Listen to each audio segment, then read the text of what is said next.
It's no secret, the world wants you weak.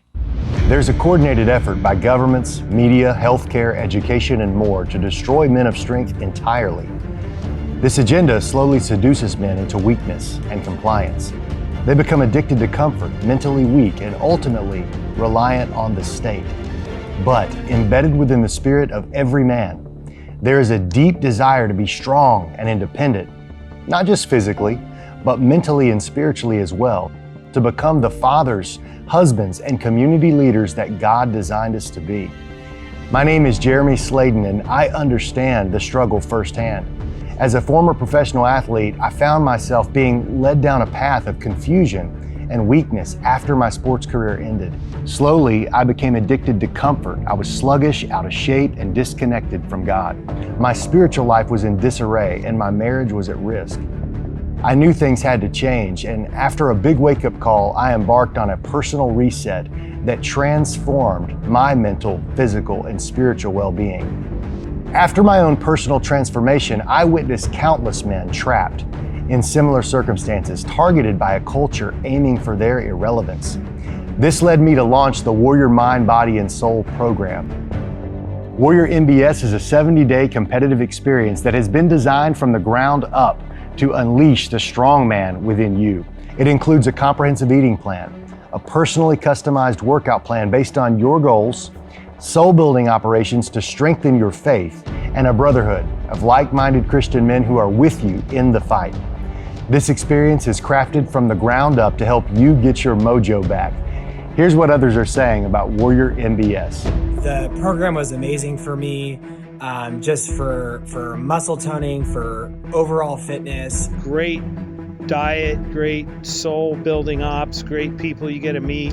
One of the things I love is that I'm surrounded by like-minded men who love the Lord, men who want to be good leaders, not only in their home, but also in the community for which they live. It's changed my life. I think it has potential to change yours. I highly encourage that you join. The world needs men who are strong, compassionate, and resilient, and it needs them now more than ever. Join me on this journey and become a warrior in mind, body, and soul.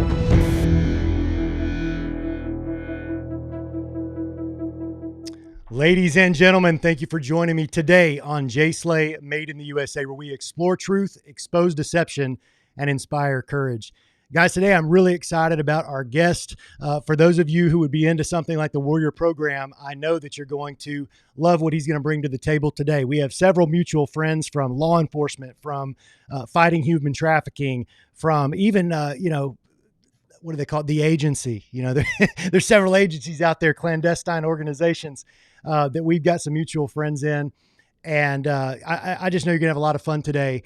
Our guest today is Maury Abreu, and he's a human performance coach, a self-defense expert, and his team equips others in how to defeat violent encounters of every form and responsibly exercise your God-given right to self-protection. They provide a multitude of courses, and man, they have got some incredible products. So you're going to have to check out his shop online, as well as their courses and what else they offer. But a cool thing that they do is they give a segment of their proceeds to fight human trafficking with the Sentinel organization, which I'll let Maury tell you more about that.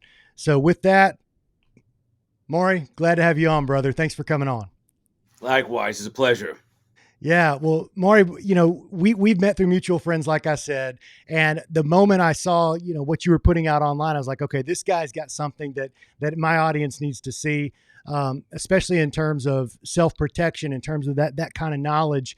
And we talked off camera about how do we as Christians put our faith into action? And I think that's what you do. So why don't we start with a little bit of your history, your background, where you're from. If you don't mind, just give us that 10,000 foot level on Maury Abreu. Sure, yeah. So Maury Abreu, born and raised here, first generation American. My parents came here from the Dominican Republic. I was, first in my family, first boy in my family that came here, born here in the United States. Born and raised in New Jersey. I left at a very young age. I came up through competitive sports, competitive combat sports, primarily boxing, which frankly is probably the second most thing that is responsible for me having gone the path that I went in life, and frankly, staying out of the trouble that surrounded me and in my environment. I was raised in an exceptionally physically, psychologically, and otherwise abusive environment. And frankly, not just saying this to copy and paste and just, you know, leverage a philosophy that's been put out there before by others, but I thank God for those experiences, because I was able then to take them through Yeah. faith and manifest results that allowed me to put pain to purpose. Frankly, I went into the Marine Corps. My parents had to sign a waiver because I wasn't old enough to sign up on my own. They gladly signed the contract. I went off and did that, and I worked in the prison system for some time, and then shortly after September 11, I was blessed to get an interview with an agency that I've been with for 2+ decades, conducting counterterrorism operations around the planet. And the idea is for us to be there, and the folks that work for me now as a supervisor go out and deploy and come home and never be seen and never be heard unless it's absolutely necessary. And the day that happens, the world will know about that, because the action in that domain is of that level of kind of transparency, or that much of attention. Mm-hmm. And I went on and started Omega Protective Concepts. Frankly, I was compelled by my peers. So I was involved with a few companies that were teaching law enforcement folks defensive tactics, counter-edge weapons, counter-ground. Jiu-jitsu was kind of up and coming, and we started seeing that making its way into more common commercialized kind of settings. So what happens was you had some folks that were not, you had criminals taking classes. Okay. And the law enforcement community kind of had their hands full responding to that and dealing with that, and obviously edge weapons and things like that. And so because of my subject matter expertise and my international experience through, legitimate training and operational journey doing these things, I became very involved. And from there, my business was born. And frankly, had it not been for some of the unethical practices that I encountered with a particular company I was supporting, I wrote their instructor development program. I wrote the program for them to be able to certify instructors, and it was absolutely wonderful. I had a great time. But again, some unethical practices there, I left, and the journey's been what it's been, and landed me here with Omega Protective Concepts. We train corporations, families, law enforcement, specialized military units, law enforcement units, and Fortune 500 companies, you name it, and how to respond to managing violence as it relates to the physical realm, right? So whether that's firearms or rifles or hand-to-hand combat or any number of things, that's what we deal with. On a personal, before you go on, give me your coordinates for this location. I mean, do you have a big square footage? Where's it located? Yeah, we have I'm glad you asked that question. It's located where you are. Okay, cool. So what we have is a very unique business model. We travel to train. I was just in California last week. I'll be, Florida, Texas, California, you name it. We go to our clients, and we bring our staff, and we get the equipment there, and we provide training at the location where the clients are, versus having to fly everyone in to one location. We do that. We cover our own travel as well. So we have a very kind of precarious operation style where we come to the client. We identify what the needs are, and we go to them. Okay. Well, that's cool. That's is that unique, or is that done a lot? There are others that do versions of that. Yes. Okay. I wouldn't say that's entirely unique, but we've been doing it for a really long time. Gotcha.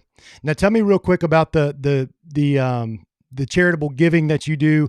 I have noticed that there's a lot of people that are former military or involved at some level in the federal government who get done with that, or law enforcement even, and they choose this path to be something that they really are passionate about, that they care about. Just by coincidence, I just got off the phone with a mutual friend of ours, Matt Murphy, who's the head of the Sentinel Foundation. I believe that's what it's called. So why do so many of you guys choose that particular category to help? I think the experience of there's evil in books and there's evil in movies and there's evil that you hear about. When you experience it and see it, it's a completely different thing. And then even that, there's levels, right? There's levels to different devils. So the more that some of us have seen more than others, and there's others that have seen more than us, and that kind of filter, you see things through a filter, Mm-hmm. or you see things through a lens that is just so clear and hyper focused on reality. And what happens is when it comes to things like sex trafficking of children, toddlers Mm-hmm. being raped 10 to 15 times a day, put on camera, sometimes by fathers, right? Yeah. Recorded, uh, you know, made available on the black web, things like this. Um, when you're kind of forced uh, to look at that, or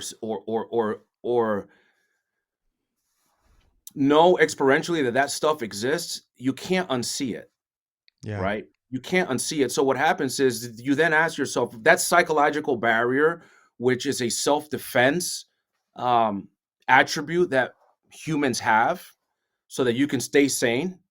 Once that's been broken and you've been forced to look at that, you can either take no action, get into the fetal position, and just have nightmares for the rest of your life, or you can take action. And Yeah. so I think that's why you see a trend there with that.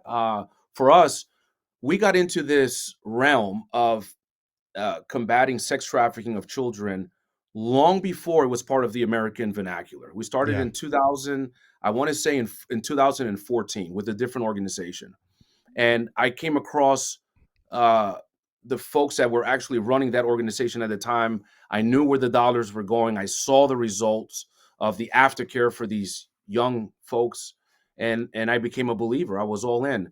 And then I met Matt Murphy, who you spoke to, ironically, just before Yeah. this Crazy. interview. And Matt's story fascinated me. And essentially, Matt was a military guy, SF, Special Forces, and his sister was murdered by traffickers.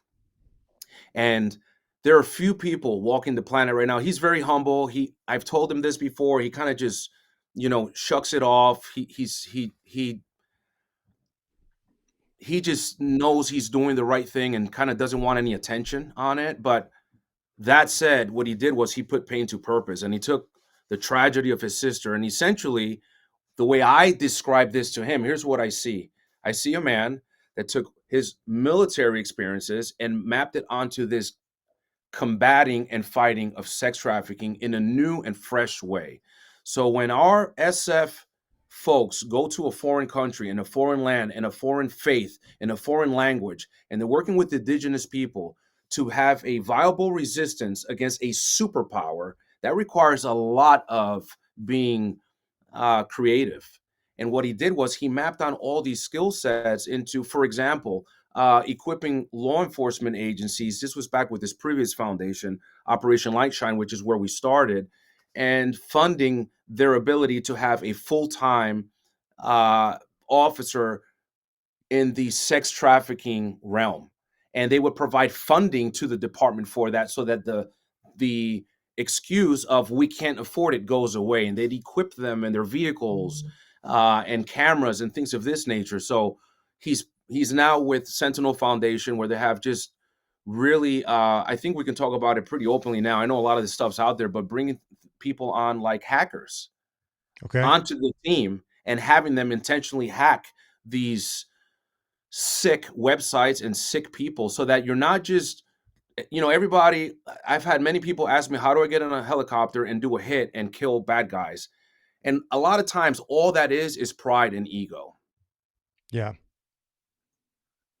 frankly. And that's Sure. hard for Yeah. some people to hear, but there's if we think that this problem is solved with just that, then we're really missing a lot, right? There's these children. How do you, rescue these children? What happens when they go for the children that are going to replace those children that you've rescued? How do you give aftercare to these children? How do you get with these other entities and other government agencies overseas to actually have a prosecutorial system where they follow through and lock up the bad guys for a sustained amount of time? There's just a lot of intelligence, no pun intended, involved in these types of operations where you just can't go caveman and expect results that are actually scalable. Right. And so our foundation is that, and what we do is we give from the sales of all our products, all our blades that I've designed, and all our services, and we give to Sentinel Foundation. We post the receipts, and the reason we do that is we want to be transparent. We want to let people know where their money is going, Yeah. and that's what we do with them. That's really good. And I feel comfortable bringing this up because I've had, a few people with OUR that have more recently, shared with me about that was one of the problems was the lack of transparency. Not to say that the money that went to them didn't go to do the work that it was described to do. But at the same time, like that's been a problem for them. So you guys showing the receipts that people know that when they're giving their money, they're getting a great product, which I'm going to pull that up in a minute. But they can be secure in knowing that it's going to the Sentinel Foundation with a guy at the helm in Matt Murphy, who's not looking for just a bunch of credit. He's more of a behind the scenes guy that wants to do good work. And man, what a story with his sister. I'm going to have him on my show next week. And I look forward to asking him about that. For the audience, we are going to dive deep in a couple of these topics, but you got to see, since we brought up the products, I want to go ahead and pull this up.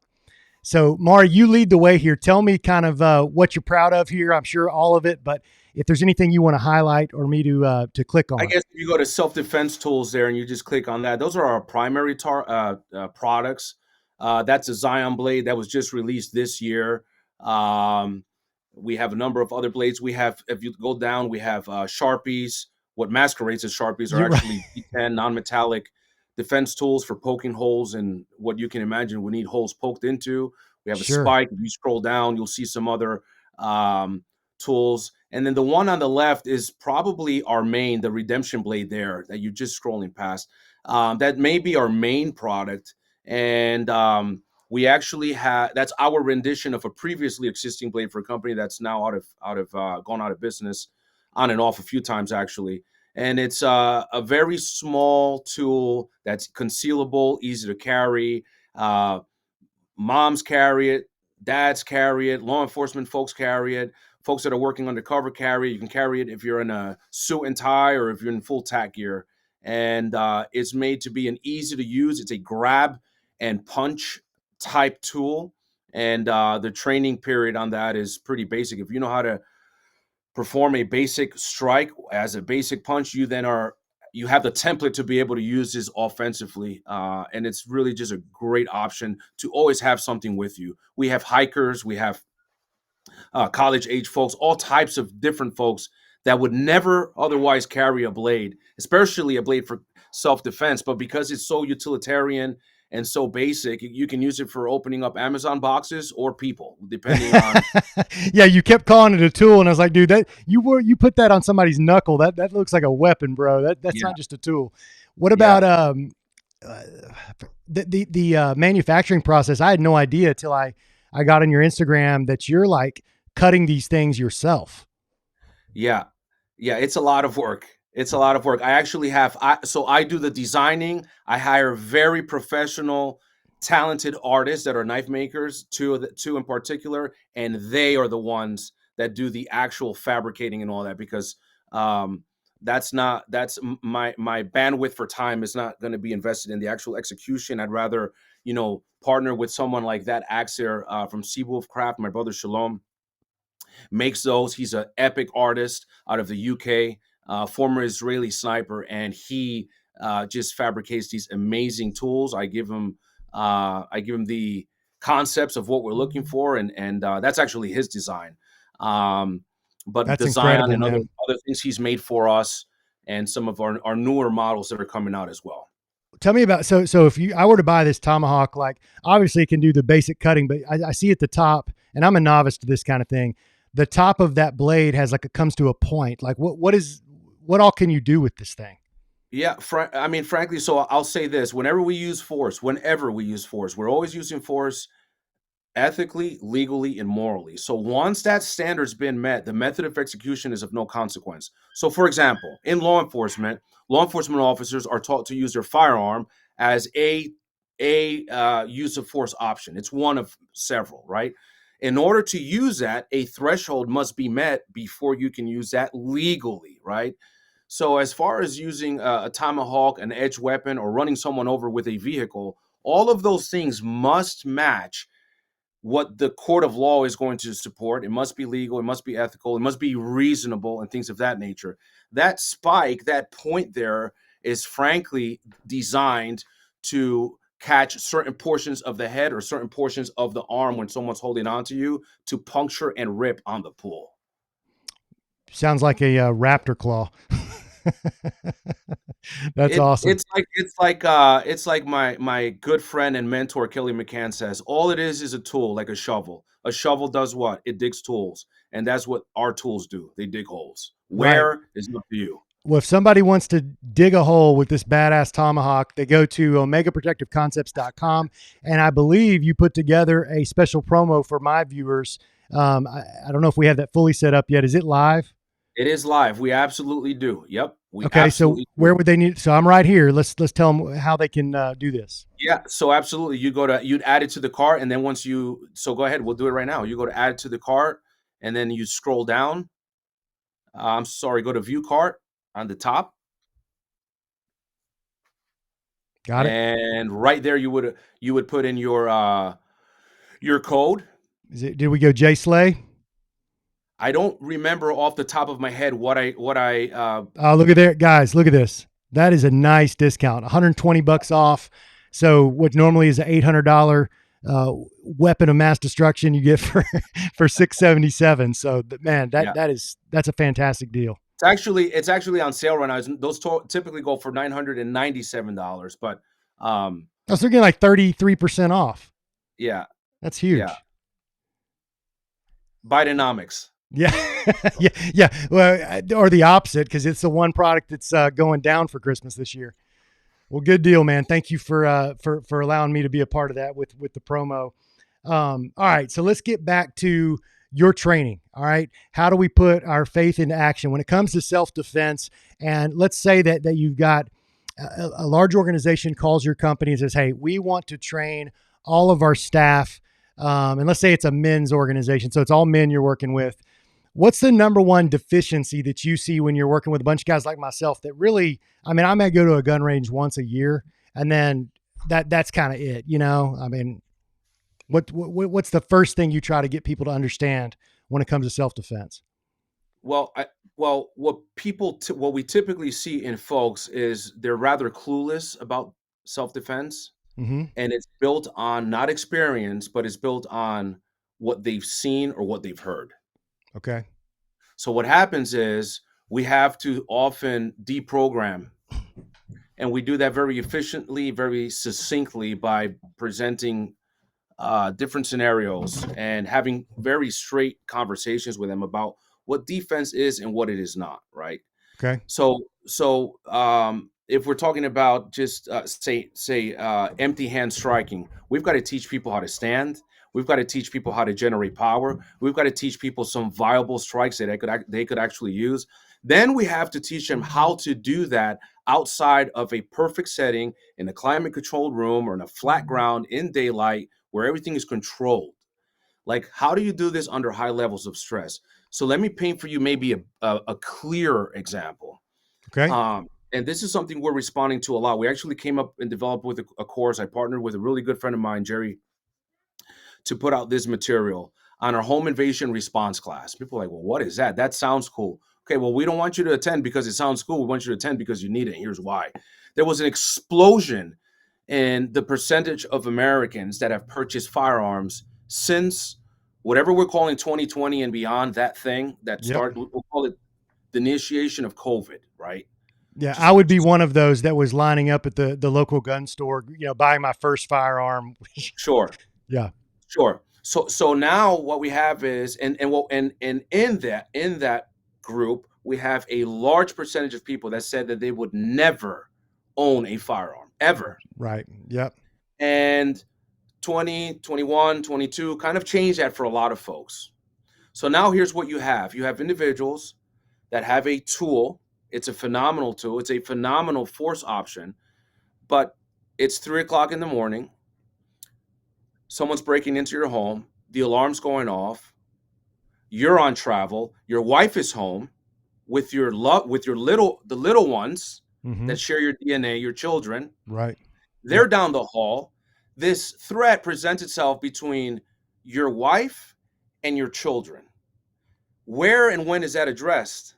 Because you or your spouse have that firearm for that very situation, and no one's ever taught them that because they pass a basic firearm skill class Mm-hmm. to check the box, the liability box, on paper with zero stress. Right. So what we do is we bring folks in, we have a real conversation with them, we explain to them the context, we get them to visualize the context, then we have role players and we actually have them train in the context, and we build tangible skill sets, most importantly, that they can recall under high levels of stress. Because Keep talking, otherwise, Maury. I'm what we're showing doing- some of the training as you're talking. Yes, I see this. Excellent. So otherwise, what happens is we show very esoteric, complicated techniques to folks that A, they won't remember when they need it most, and C, they're just not going to be able to apply when they need it most. So now all you've done is taken a very stressful situation and made it more difficult for them to respond to the realities of violence because that piece was never addressed. Yeah, no, it's a huge difference in being woken up in the middle of the night with the threat of your wife or your kids' lives being in danger. Now you've got to respond. I get that, man. So what we were just seeing on screen, is that kind of part of that training? Like, Yeah, that was a I believe that was a 2-day that was in 2017 pre-COVID. We had a 2-day all-encompassing type training where we did hand-to-hand skills and then ground skills and then introducing the firearm. So it's wonderful you have a firearm, but now you've been knocked to the ground, you tripped because you never trained when it was wet, you never trained when it was dark, you never trained on uneven terrain, which is what happens the second we walk outside of our house or outside of the dojo or outside of the training complex. Right. Things are very precarious. And so, in that training, we train folks to access their firearm, when to access their firearm, when not to access their firearm, given distance, range, the threats, what's legal, is it ethical, is it moral, where's my round going? I'm down on the ground, I'm in a parking lot, is my round going right through this individual and into where my children are, which were the original targets, except he didn't hit him, I did. So all these things are answered, and we break it down in a way where we take a very complex, because it is complex, it's rapidly evolving, dynamic, violent encounter, and we give it to them in a very kind of first grade arithmetic fashion so that they can actually start capturing data points that are tangible, that make sense, that they can own and understand, versus overwhelming them with information and terms and really cool skill sets that they will never, ever, the instructor on the interwebs putting these videos out could barely perform these techniques, but we're expecting folks under high level of stress taking just a few classes a year to perform this. And then it's like, well, if you own a firearm, you have to take it serious. That's wonderful, but the single mom is working 80 hours a week. She can only attend but X amount of classes a year, not because she doesn't care about her babies, but her bandwidth for time does not exist to do that. Yeah. So we have to be able to compress time. I'm hearing a connection here between the physical training, like, so you got some muscle memory involved by training more often, and the mental component of you're never going to be comfortable in this situation, but you can be much more calm if you've properly trained. I remember as a pro baseball player, especially walking to the plate and the crowd's roaring, the hecklers are trying to get you distracted. You're thinking about maybe what the pitcher's going to throw is different pitches. There's all these factors. Are there runners on base? What's the signs the coach is giving me? There's like 100 variables going on. When I had properly trained prior to walking to the plate in a big game, I was comfortable. All I had to do was focus on my breathing, calming my mind down, and seeing the ball, seeing the hitting tunnel. There was a hitting tunnel I wanted to find so that if that ball from the pitcher's hand entered that hitting tunnel, my body would take over and do the work because I had trained. I just tell that story because I feel like that probably sounds familiar to you, to what you do every day. Yes, that's exactly right. What we're trying to do is we're trying to burn onto the computer, tangible skill sets that can be recalled under high levels of stress. Yeah, absolutely. One quick, just I know there's 100 questions I could ask about this, but if you're buying a firearm and you know how they offer like the big bright lights, almost like there's ones that have the strobe light on the handgun or a bright light, in one sense, I think that's a great option because now you don't have to turn on any lights. It's gonna show you a line of sight in front of you. It could also kind of blind or stun the person that's in your home. But is there a downside to that? What do you recommend? No, I always want a light on my firearm, always. Okay. Absolutely. If I'm in my home, generally, I know my home very well. The person that's an intruder does not. My home's probably not the house to pick. Right. Probably the last, I would think not. and I don't know that I'm the concern. My wife probably is because they're not getting out. Yeah. I Right? guess I was thinking the Friends, only downside in my mind, and again, it's probably the dumbest thing ever I'm going to say, but is that if you have to go down a hallway to reach this individual, you don't want to totally give away where you're at by 100%. having 100%. Also, so just kind of to go back to what I was saying was, this idea of if you're in your home and you hear an intruder, there's not necessarily instructors are guilty of trying to put things in boxes where this is right and this is wrong. Sometimes it's like it's better if you know your home and you can operate and move in the dark. Why would you illuminate the entire home, turn on all the lights, and give them the ability to then know what the layout of the house and things like this are, right? right. So right. there's kind of a pro and con there. And of course, we use the term light discipline as to when are you actually going to use the light Right. versus not using light. And that requires timing, not too dissimilar with if I'm going to use a strike, but I'm not at the right distance, I'm either too far or too close to use that strike. It's not applicable given the specific setting of that situation. So the idea is then that you don't teach a strike, you teach when it is and when it isn't applicable. And really, these things are answered not so much in conversation and not so much in PowerPoint. We give folks the overguiding principles, and then we actually will role play with role players and lay out the scenario where they get to practice doing it different ways, and they get to discover through self-discovery for themselves, of course, where they're guiding them. But that lesson that the end user absorbs for themselves experientially, like they did it right, they did it wrong, they did it not so well, that will stay with them longer than an instructor pointing out to them what was done well or not. Right. Yeah, totally. What about a laser pointer on the firearm? Is that something you recommend? I not a big user of those with pistols.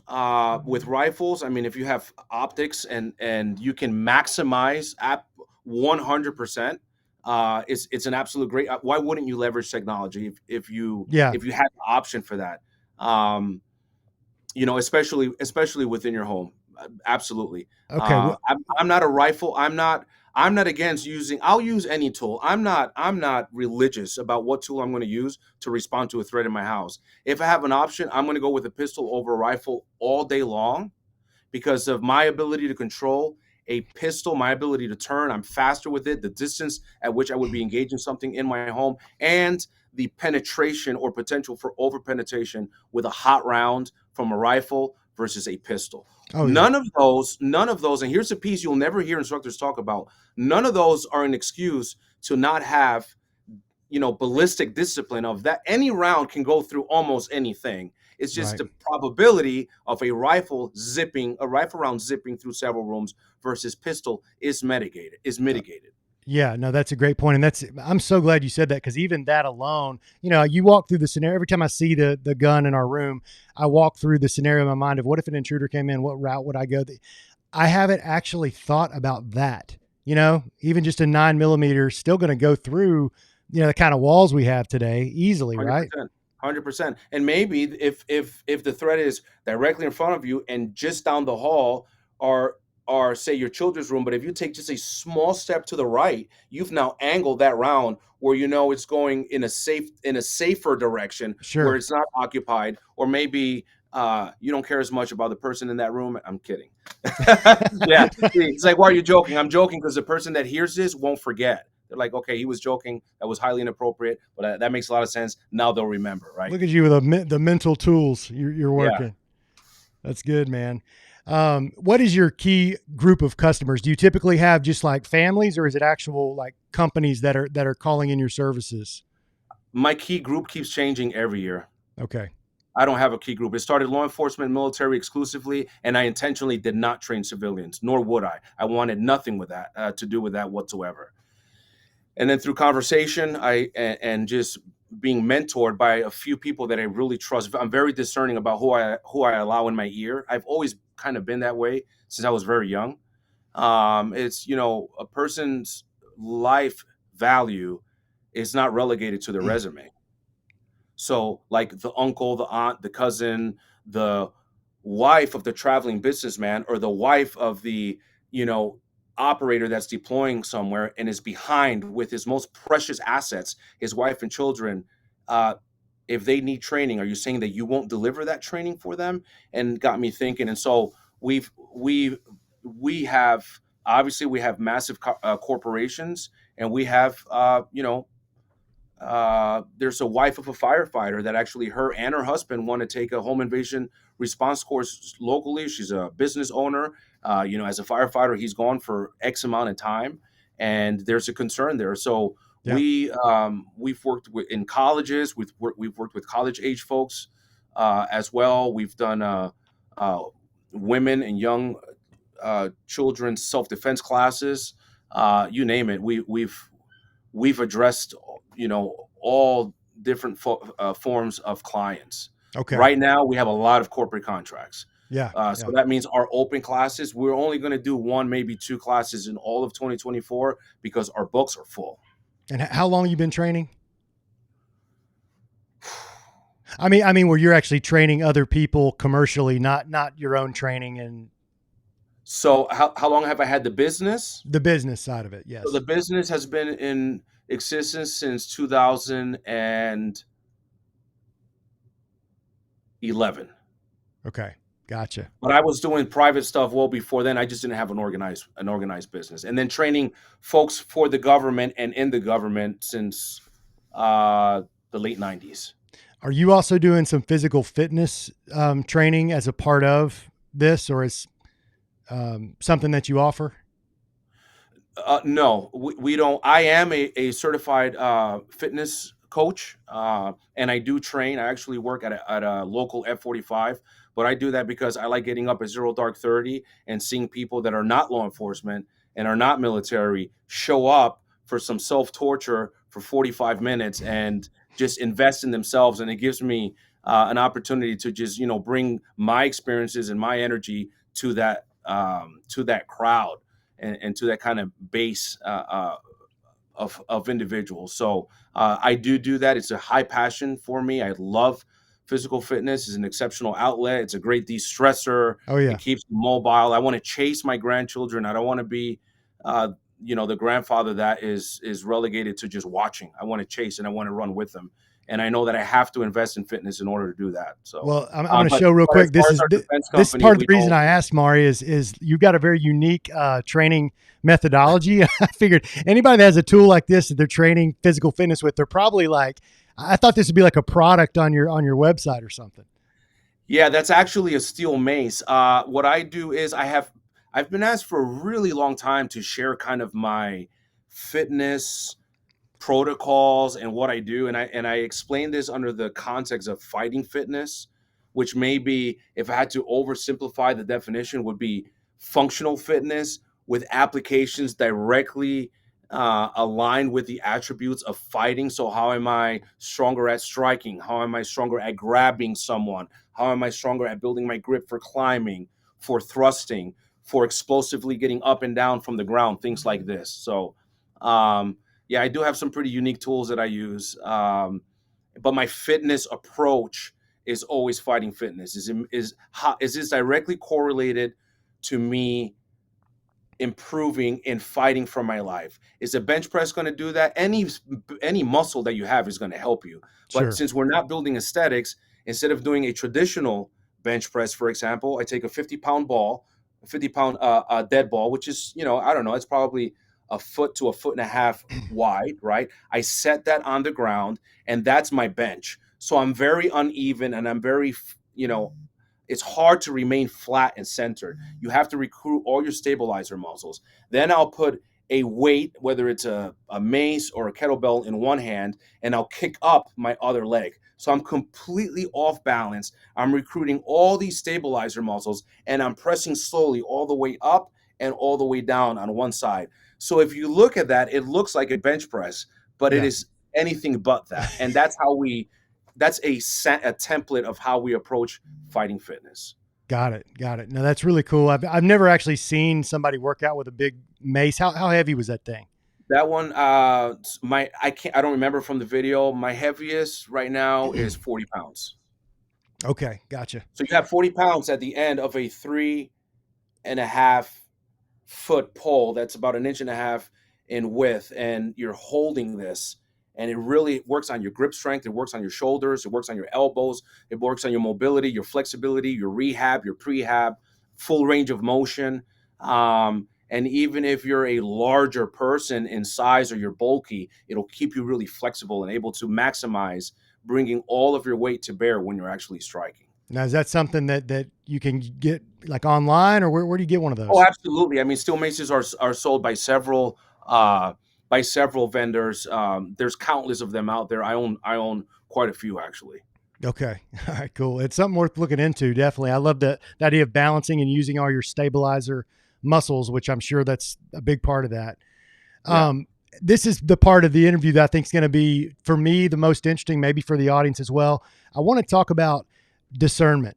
And that was a surprise to me. You may have noticed I used as a preview, you in your car talking about discerning the voices that we're listening to in our lives. I think that's also a big part of being well trained, is to know how to distinguish. This is a voice that is trustworthy. This is one that may be trustworthy for other people, but not for me, versus this is someone that should never be listened to. And I'm going to go ahead and just play that real quick, and then let's kind of respond to it and dig into that. It's no secret. Hey, let's make sure that we're using discernment when it comes to who we allow to affect us and diagnose us, what we have going on, what issues and challenges we're looking to overcome, and what problems we're looking to dominate, right? So remember, oftentimes people will give you well-intended advice that is directly counter to your vision and your path and your calling. It is beyond their comprehension. It is beyond their understanding. They are incapable of processing that information, regardless of their resume, regardless of their age, regardless of their intellect. They lack, at least in that situation, the spiritual eyes to see and the spiritual ears to hear. So they are not an asset. They are actually a liability. All right, I want to stop it right there, Maury. You don't know this, but I've been in touch with a lot of people over the last year that have been recommended to me highly as somebody who's in the know about this topic or that topic. Sometimes in terms of my show, having an interesting topic, but sometimes it's dangerous information. Some of those people have proven to be very trustworthy and people I would go back to. Others, man, they check every box. They've got good credentials. They've got people that I know personally recommending them to me. But to engage in those conversations, or especially take action publicly, if you're being deceived, man, you can put yourself in some hot water. You really can. So I want to, you don't have to answer that question for me personally, because you may not know enough about it or whatever, but how do you go about having your own spiritual eyes in order enough to discern this is a voice worth listening to or not? That is an excellent question. And I'm going to answer this in depth. What we look for is we often look for confirmation in what we're already thinking when we ask for advice. Right. This idea of being confronted and being given something that that wrestles with our preconceived notion is often uncomfortable. So we tend to write that thing off, and then nothing changes. Everything stays the same. We both know Matt Kubler, right? Mm-hmm. Matt is a rare unicorn human that every man should have a Matt Kubler in their life, because he is always going to tell you exactly what he thinks. And he won't tell you something to make you feel good. Yeah. But he's not trying to crush you just for the sake of crushing you, because he's feeding his ego and his pride. So to kind of go one layer deep, how a metric that we can use to discern is a person viable, credible, to speak to us in a way that influence us, is to look at their stack. Their stack is their results. Do they sell what masquerades as honor and integrity because of the type of person they are at work or on operations, but they cheat on their spouse? That person knows very little about honor and integrity. They're just really good at doing dangerous and violent shit. Mm-hmm. For good. So that's where you have to be able to look past the allure of the resume, the allure of the person is super fit, the person is super wealthy, the person is super whatever, but their household is in complete disorder. So is what you're asking for information on this person, what you're letting this person influence you in, are they worthy? Not because you're trying to have some status of perfection that you're trying to, implement on others to where none of us are worthy, right? Sure. Right. But it's like you're allowing this person to speak to you on something, but there's a major lack in this area of their life, and the lack in that area of the life, say the type of human that they are to their children. And the question that you're asking, or the thing you're seeking guidance in, is directly aligned to relationship, character, being a leader, being a model. But they're lacking severely there. You have to have some discernment. You got to look past how much you feel about this person and how much you like this person, and say, hey, they're great. I'm not going to write them off. We can have a relationship, but I have to be very discerning about how much am I going to listen to this person. I don't talk about this publicly because there's still lawsuits going on, but there's an injection that folks were forced to in the workplace to take. I find it really obnoxious. If I allow myself to get emotional about it, I'd say that I'm offended, but I won't, because offense comes as a result of being surprised. I'm not surprised. Yeah. I find it entirely obnoxious that someone in my category that has served since I was a child, I'm in my late 40s now, for decades, have been have been inoculated against everything you can imagine and things you can't even imagine. And I tell the government, let's go, let's line up, stick that thing in, no problem, no questions asked. And for the first time in my life, I said, not this time. For the first time in my life. And you're going to label me and those like me as your anti-injection. What a fucking foolish statement. Mm-hmm. How much ego and pride and willful self-deception does one have to make such an ignorant statement like this? Yeah. Well, they would call you a dangerous person even. I am dangerous. But not you like that label. I'm dangerous because I know who I am and I know whose I am. I'm not dangerous because of the countless weapons I own. I'm not dangerous because of my training. I'm dangerous because of my knowledge, my wisdom given to me by him and who I serve. That's what makes me dangerous. That's what makes me a force. I'm nothing. By nature, I have a wicked heart. I'm imperfect. I have a bad temper. I have a potty mouth, which is the only reason I don't have a ministry. I'd be cursing everybody out. So the discernment comes from looking at the person's stack, their entire stack. And maybe you allow a little bit of influence or you allow a lot of influence. There are very few, back to Matt, there are very few Matt Kublers walking the planet. I know who he is at home. He'll tell you he's not a perfect husband, a perfect dad, a perfect anything. But he works. I've seen this man work on himself so hard to get better, to have knowledge. If he doesn't know something, he'll tell you he doesn't know. And he's just honest. So I look at someone and others like him that I've been blessed to have in my life, And those are folks that I don't just let speak to me. I'll pick up the phone and I'll ask, hey, what are your thoughts here? I want to bounce this off of you. And I've that's done my the metric. same. I've done the same thing with Matt, only knowing him. I know him about as well as I know you. I've had 2 or 3 conversations on the phone, and then we've done an interview. But he's somebody that I have called about a local situation, even though he's out of state, because I've trusted the fact that he was willing to tell the truth to his own detriment with nothing to gain. That's actually, and I'm going to tell the story in a minute, but that's how I got to know him. I saw him publicly call someone out on something, and it's like, this guy has nothing to gain from that. So anyway, go ahead. Sorry to interrupt. Yeah, that's my metric, and there are others like him, and just because there are people that I like and I may trust in a certain area of my life with, does not mean I'm going to let them give me spiritual advice or advice on faith or advice on marriage, because their stack does not resemble that. Right. So what happens is, as men, we're very attracted to the warrior brand.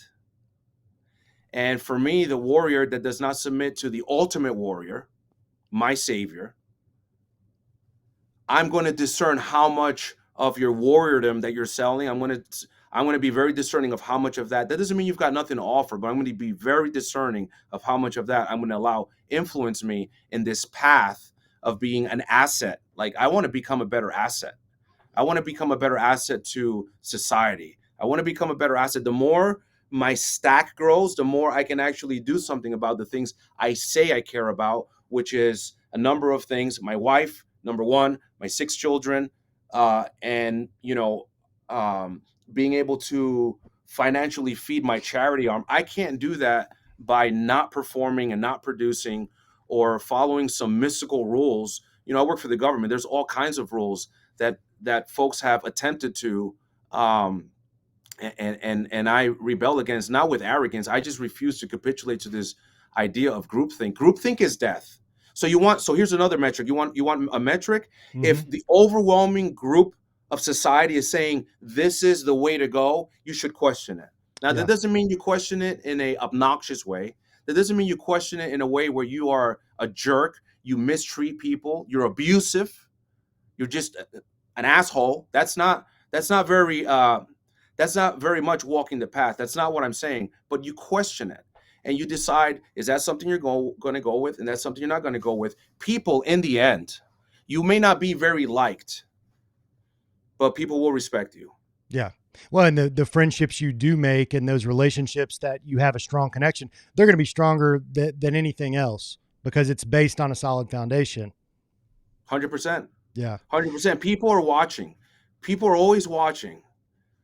People are watching. They're intrigued. They're like, what's this person really about? Is this who they are? Who are they off camera? Mm-hmm. When you're someone like myself, and when I'm transparent, it's like, I know that I am not the perfect husband.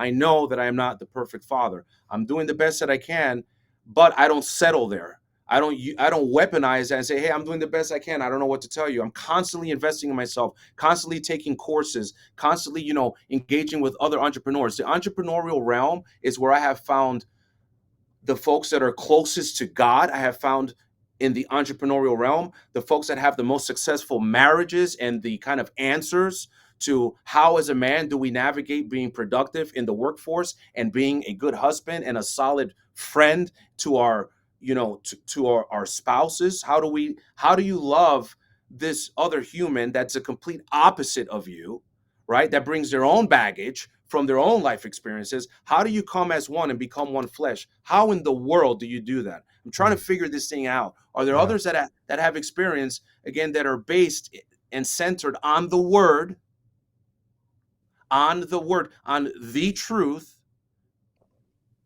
and have a stack of, they've been doing it for 10, 15, 20, 60 years of marriage. Yeah. Oh, Maury, let me tell you about the time where my wife and I were ready to throw each other off the roof, and it almost all ended. And let me tell you about how we navigated that. And let me tell you about how we overcame this. And let me tell you about how, I was able to forgive my wife for this, or her or me for that, or whatever it is.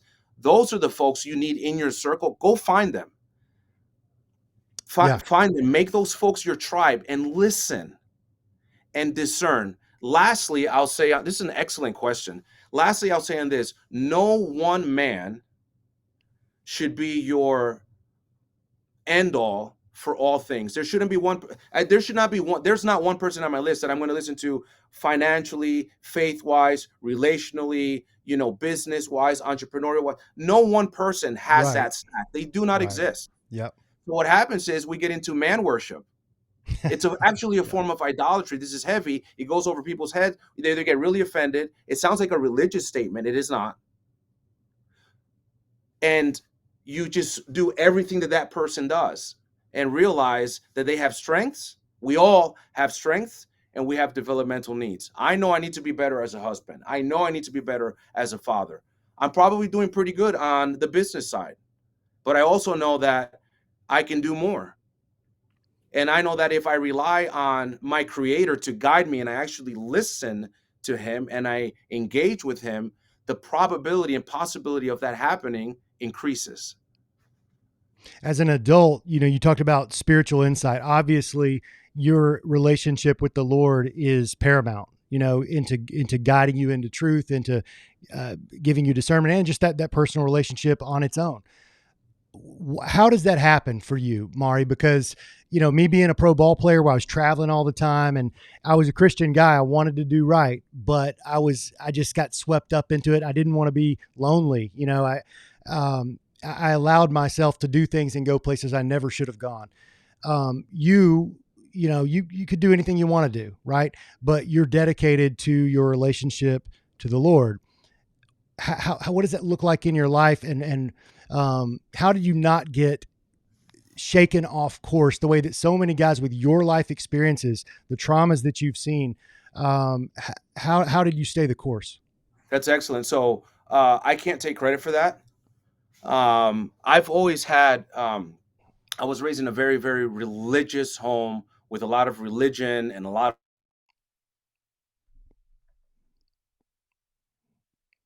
Oh, Maury just got cut here, guys. I'm going to bring him back on. Not sure what happened on his end. Looks like the live stream's still working just fine. Hang tight, guys.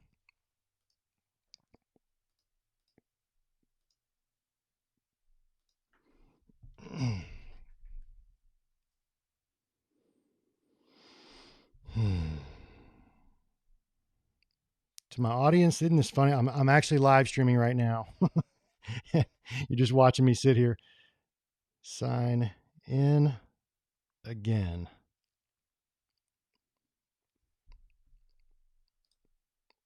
He should come on any moment. I've gotten to know Maury now for, I guess, over the last month after meeting Stephen Prouse. Many of you guys have seen my interview with Stephen.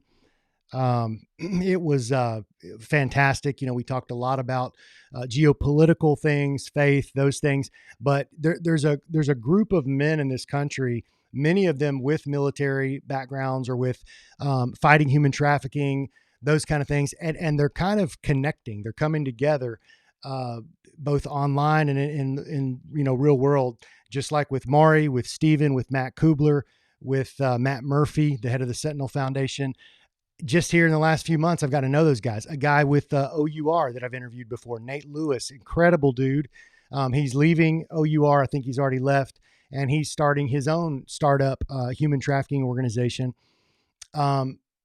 It's just funny how maybe it's just me, but I'm getting connected with all those guys. They seem to be getting connected to each other. And when we're really asking each other some things behind the scenes about what we believe about what's going on in the world, 9 times out of 10, we're landing in the same place. But it's somewhat unsafe information to talk about publicly, at least not in the middle of a show like this. So I don't know what happened with Maury. We might have lost him. Maybe he was on a phone or his laptop battery died or whatever. I'll tell you what I'm going to do. We talked about Matt, and I'm sure Maury will get in touch with me here in a second. He's saying he's coming back right now. Not seeing him though. As Maury was talking, he gave me the idea. I did an interview with Matt Kubler. It was on 9/11 actually. And he was talking not about 9/11 necessarily, but more about military corruption within the SEALs teams, things like that, and both lending validity to some of the stories and also detracting from some others. Fascinating interview. I don't think it got the views that it deserved. So when we end today, whether Maury comes back on or doesn't, I'm going to actually close by rerunning that interview.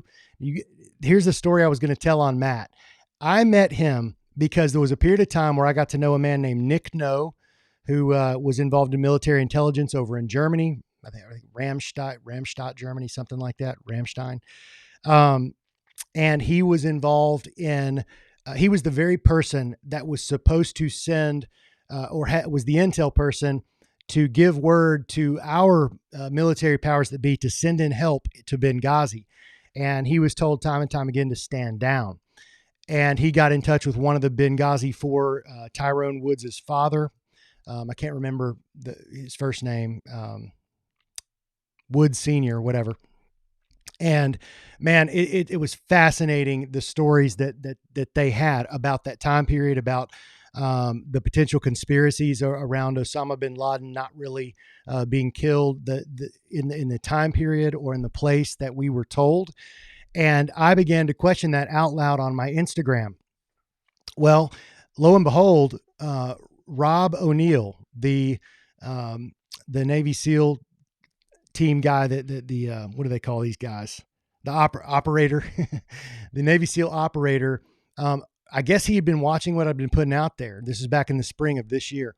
And he like publicly said like, hey, you're right about a lot of things, Jeremy, but on this one, like, I know I killed him. Well, I'd never heard of Matt Kubler in my life. And he texts me, his computer's firing back up. Kubler didn't text me. He responded directly to O'Neill. And he said, yeah, you shot Osama bin Laden about as much as I killed JFK. And I was like, what? And then they kind of got bickering back and forth. But Matt was able to back up what he was saying in some ways that were fleshed out enough that I began to trust, like, this guy may know what he's talking about. So I reached out to him privately. We got to know each other. He had some amazing insights about the military, the SEALs teams. One of his best friends was killed. It was called a suicide, but he believes that it was an inside job. And he has good reason to do so after the photos that he shared with me of the death scene. It was incredible. But I'm gonna end this today. I know he's coming back on with the interview that I did with Matt. And man, if you've been curious about our wars, especially the Iraq, Afghanistan, the war on terror, that era since 9/11, man, it is an interview to watch. So this will be a good time, guys. Remember, WarriorMBS, Mind, Body, and Soul. We are launching. I'm excited about this one, guys. It's going to be the fresh new year on January 6th. We're kicking off.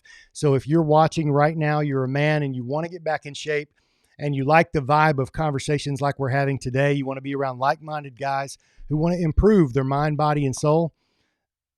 I was going to say then check out the program. You can still check it out at WarriorMBS.com. But I have Maury back on the line, I think.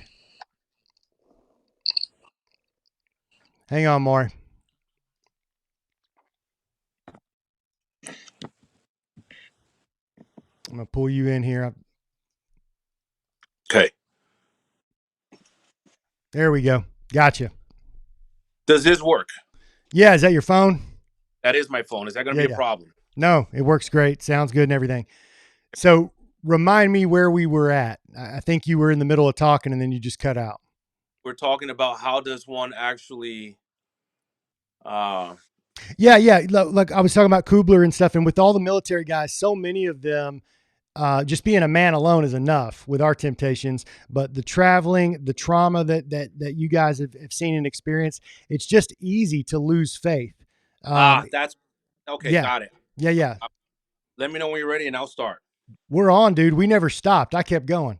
Okay. Excellent. Oh, okay. So this will just be edited or whatever. Keep it in. Dude, this is a live stream. So I talked all about Kubler, how he called out Rob O'Neill, the guy that supposedly shot Osama bin Laden. Like, he called him out on my post where Rob had been posting. Long story. I thought you might have been listening to it, but it was an amazing moment. So anyway, that's what I've been talking about. Okay, good. So so here's the deal. for me, as far as the spiritual eyes to see and spiritual ears to hear, and what is that, and the discernment, and where does that come from?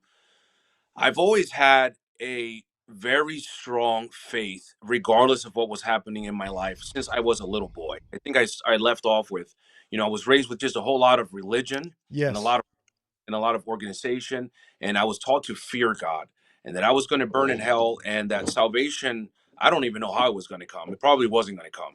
And I knew very little of what was in the word, because the word was not the template. And I had to go through these mediums to access God. And but we were called Christian, and it never really kind of settled well with me. And Now, when you say mediums, you're talking about like priests, like they were like a professional, like go through sure, them. sure, the priest, or the Pope, or some entity, some Okay. human, Yeah. or other religious practices and saints to intercede and all this stuff. And I've heard from brothers, their articulation of their, I'll use the word, how that's excused or explained, and in their soul they believe it. And what happens is, so many times in our lives, we really believe what we believe, and it's nearly impossible as men for us to get outside of that belief until something comes and shakes it, Right. right? So for me, what allows me, to answer your question, to stay centered, to stay focused, to not capitulate to groupthink, is I know through my faith, through seeing folks that say they have faith, and I'm not being legalist here, because I have, I find legalism nauseating, frankly, right? Um, I find the abuse of the gospel to be horrible. I see this so much, holding that book in their hand, walking on stage. Their behavior is full of pride, it's full of judgment, it's full of anger, under what masquerades of God says or God told me. And it's just delivered in a way that's not, there's zero Christ-like whatsoever. Now, are there exceptions to that? I think if you're leaving a men's group and you got something like our boy Steven, who's just a powerhouse, and it's a bunch of alphas, and they're looking to get shaken and moved, Yeah. different set, asking for it. Um, but for me, I know that going with the crowd and voting with the crowd gets you Barabbas over Jesus. Oh wow. Yeah. Great analogy, dude. Yeah. Excuse me?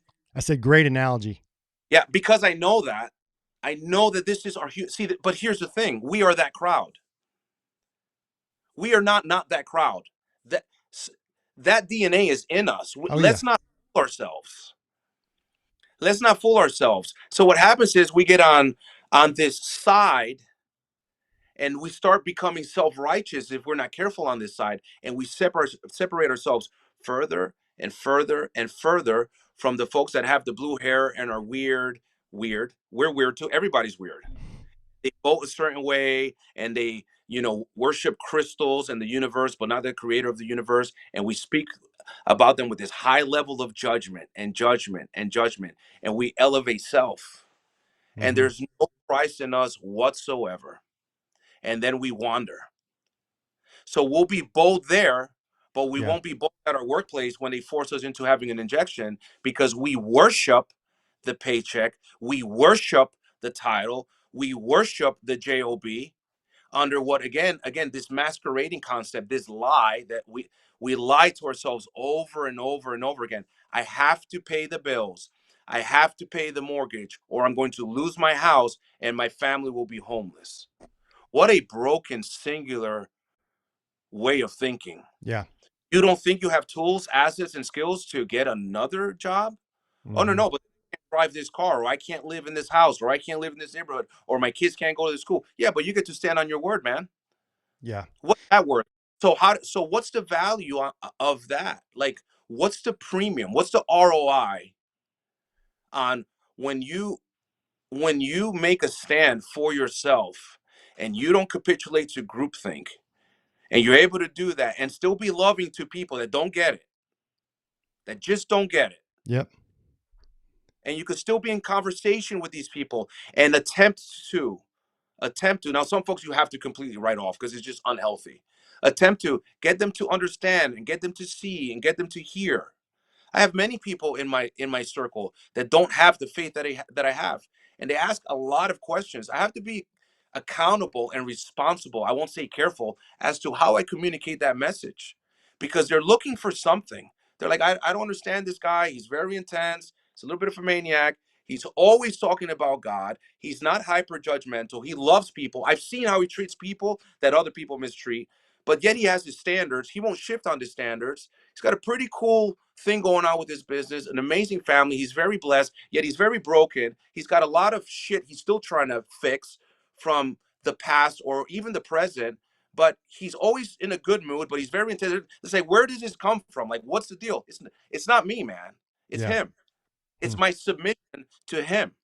And what you hear when you hear submission, your pride won't let you get past that because you think you're submitting to an authority figure that is religion versus the figure that will save your soul, that gave his life through a scandalous grace, paid on that hill in Calvary on that cross, which you and I nailed him to, Yeah. so that we could have eternal salvation. But no, but the job says this. What was I going to do? Now I'm not judging. I don't say that. I have some of my closest friends in the planet capitulated or got it, whatever term you want to use. Some have broken my heart. Some have after effects of having gone down that road. I don't say this. I'm not pointing any fingers. This is not this. This is this. This is a reminder to me that as strong as you are in delivering a message, you better deliver that message to yourself. Because in the Yeah. times that I've been a total hypocrite and a fraud and judged and not judged myself, not held myself accountable as a husband, as a father, it gets very painful real quick, man. Yeah. And then it reminds me, hey, man, you're off the path. Get back on the path. But Yeah. I can't hear him if I know everything. I can't hear him if I believe he doesn't even exist. I can't hear him if I think he's been weaponized, which he has, but men have tried to weaponize him. He has Sure. not. Yeah. He sacrificed his son for us. And everything I do is through that prism. And everybody that knows me knows the most important thing in my life is my faith. Number one.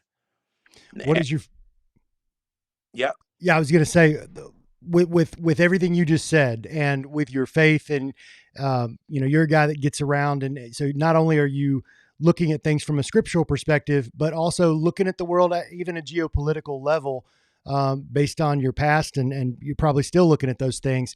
Where do you think this is headed? Because the shot was, I think to me was kind of a testing thing. I mean, it's not like you're going to hell if you took the shot. That's not our faith. That's not our belief. It may have been a bonehead move. What's that? Here's where it's headed. Yeah. Here's where it's headed. I don't think Jesus is coming tomorrow at 3:47 p.m. Okay, I'll mark that down. Yeah, yeah. I don't know that that's happening. I think there has been countless times in society where people have thought the end of the world is coming. Yes, no doubt. In countless countries, countless times, believers have thought this is the end. There cannot be more evil. The answer is there could always be a little bit more evil. So I don't know about this timeline thing. Where do I think it's going? Here's what I believe. I believe there was full intention to launch, let's use that word, launch, the next bout of uh what word do I want to use?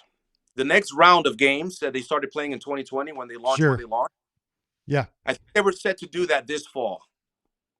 And I think through things like this, through them going through all our messages on the interwebs and on the gram and our emails, and seeing that the percentage of people that are like, I'm not playing ball this time. I am not, even though I lined up last time, I'm not down with that program this time. Not happening. I think they saw that. I want to say I know that they saw that, like, okay, we're not going to do that. We'll do war instead. That's what we're going to do. And I Yeah. remember so strong in my thinking that I was like, there's no way that the world is ran by a few. There's no way that with all the chaos and disorganization and every organization I've served in and been part of, that they could be that organized and that structured. And I'm thinking, how in the world could I have ever have thought that? It's anything but that. How do you not see the patterns? Like I would hear people say things like, "Oh, the media is bought and paid for." I'm like, "Well, what do you mean? There's free thinking voices." No, there's not. No, there's not. There's filtered voices. Yeah. And so and so and then to be able to kind of speak on that openly and freely and not worry about being judged because the truth. This is why I think people like us need to be not careful because I hate that term. When you tell someone be careful, you're muting them. You're pressing mute or you're silencing your Yep. it's a control mechanism. But I think we have to be conscious of when we're talking, we're not talking to our crowd. The folks in my circle that send me 97 TikToks and reels of what's happening, it was like, hey bro, I already know this. Like you're not you just send this to someone else. Like don't send me. As a matter of fact, I've done this with a few people. If they're watching, they know who they are. It's negative. The world is ending. Oh my God, Carl Schwab's going to be what's this idiot's name from? I just jacked up his name. Schwab. Klaus Schwab. Yeah. Schwab. Yeah, it's my Dutch. The World Economic Forum. Yeah. Yeah. That guy. Yeah, it's like, hey, send this to someone that's. I said the last 10 things that you've sent me are cataclysmic and apocalyptic. I want the next 10 posts you send me have to be positive, and There you they go. kind of right. So we have to be conscious of not careful of how we deliver this message to people that don't know, people that are seeking, people that are looking to learn. If we speak truth with no love, that truth is not going to land. And we have to understand this. This is a very important, crucial idea. The truth only has to whisper. The truth does not become more truth because you raise the volume on it. It's the truth. The truth stands on itself. Mm-hmm. And I think it's very important when we're communicating with folks that don't know what we know, that don't believe what we believe, and give them an opportunity. It's like the word of Christ. If you try to force your belief on someone, I don't know that they really have belief. My children, people have asked me, hey, what do you do for your children? And how do you Looks like Maury's muted himself. I don't know what happened there. Darn. We'll get him back on. Hold on. Let's see what happened here.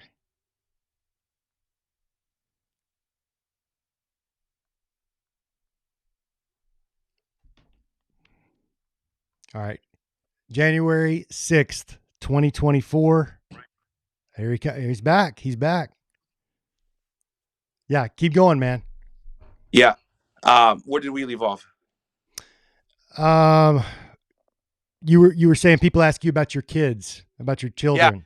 Express faith with my children. I've always told my children, here's what I believe in. These are my beliefs. You can't have my belief. Well, what does that mean? Okay, here's what I believe. I don't want to copy and paste faith. That is not faith. That's what masquerades as faith. That looks really good on Instagram for the people to see, wow, what a wonderful family. What I want you to know is here's what I believe, here's why I believe it, and you need to own your faith. And come talk to me when life kicks you and you're down and everything is falling apart and everything is being tested and you start to question maybe even if he exists. Then we could have a real conversation about faith. Until then, you just have ideas and notions. That's all this is. I don't know how biblically sound that is. I don't know the theology behind it. I don't know, but my kids believe what they believe because it's what they, first of all, they see as the leader of the household. They see the behavior of the spiritual leader of the home, which is crucial. Why we as men have to work on our marriages and our relationship with our children and the father that we are and being the spiritual leader, not just a financial provider. Yeah. I've been the financial guy. I'm going to go out and make a ton of money. And as a result of increasing that, reducing my presence in the household and reducing my influence in the household. That's never panned out well because there's different forms of wealth, and financial wealth is but one. Spiritual Yeah. and relational wealth is a whole. Those are all other forms of wealth as well. Um, so That's good. Yeah, this idea of being present and being a leader and being your word and understanding truth and how we deliver that truth to others and doing it with love is super important, because if not, we're just yelling and screaming, which everyone's yelling and screaming these days. Yeah, How yeah.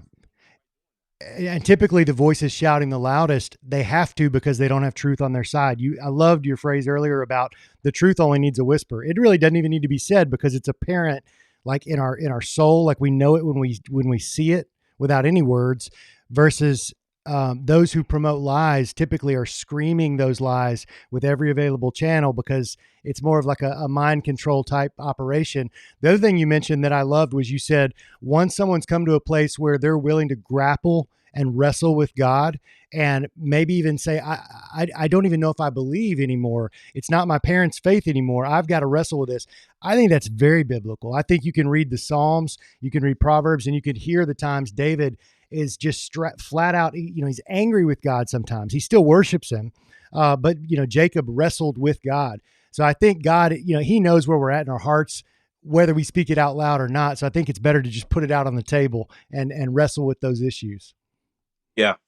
Yeah. I'll this as well. What I'm seeing is the new trend. We'll use the word trend. It's a beautiful trend. I'm seeing more and more and more alpha warriors, folks that have an impressive resume, the type of resumes that men look at and men value within the warrior realm. More and more and more of them are coming out and submitting to faith and acknowledging that Jesus is at the center of it's happening. Yes. It's happening more and more. There is a revival within this realm of warriors that are speaking Jesus. And so now what happens is, that gives an opportunity for folks that are looking for meaning, looking for identity, looking for all these things. So first thing the enemy came for, first thing he came for was identity.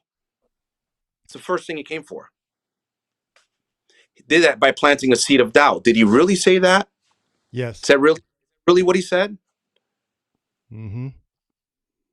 And then conflicting God's identity and human identity, and then from then the fall, right? So Yeah, and I think, we've been trying to become like God ever since. That of was the course, thing. Like you're not going to die, you're going to be like God, and that sounded yeah, pretty appealing. And I think people are still trying to do it today. yeah, yeah. And what happened there? The spiritual leader was not present to lead, Yes. to deliver that message, to stand and not deliver that message, but to reiterate that message. He was not there. Yeah. That's good, And man. so That's good. and who did God say that to them, or did he say it to him? He said it to him because he's a spiritual leader, and we blame her. That's right. That's a good point. That's a different post for a different day. Yeah, no, all good, man. Well, Maury, we're hitting up against our time limit, man. Yeah. I'm sorry to the viewers about the couple technical glitches, but hey, I mean, you got to roll with the punches. Maury, I'll give you the last word, man. Any final messages? And also, I want to remind people, check out omegaprotectiveconcepts.com. You can find all the training courses. You can find the really cool tools that I call weapons. all the tools are right there, and those things are amazing. And if you use the promo code JSLAY, JSLAY, you'll get yourself a nice big discount. But Maury, take us out, man. Yeah. So what I want to say is this: whatever isn't growing is already dead or dying. We have an obligation as men to continue to grow, continue to seek. And what is it that we're growing for? Are we growing just for personal gain only? Or are there things that we do need to gain personally so that then we could give it away and bless others and be a better, be like, are you seeking curriculum, knowledge, information, what have you, on how to become a better husband? That's your, after your relationship with God, your second relationship and your primary relationship is with your spouse. It is not with your children. Your Mm, children go off, they leave the household, they go off and create their own families, and you're left with mama. good. What are you seeking and finding and speaking to other anointed warriors and looking, how do I become a better husband? Everybody's always looking to the White House. We need to start looking at our house. What's going on in our house and what are we doing? And there's never, ever, ever an I've arrived moment. It does not exist. That does not mean that you're never appreciative of where you are, but never be satisfied with the status, because God's always going to call us to more. That doesn't mean you don't appreciate. It just means don't be satisfied, because that satisfaction comes from pride and ego.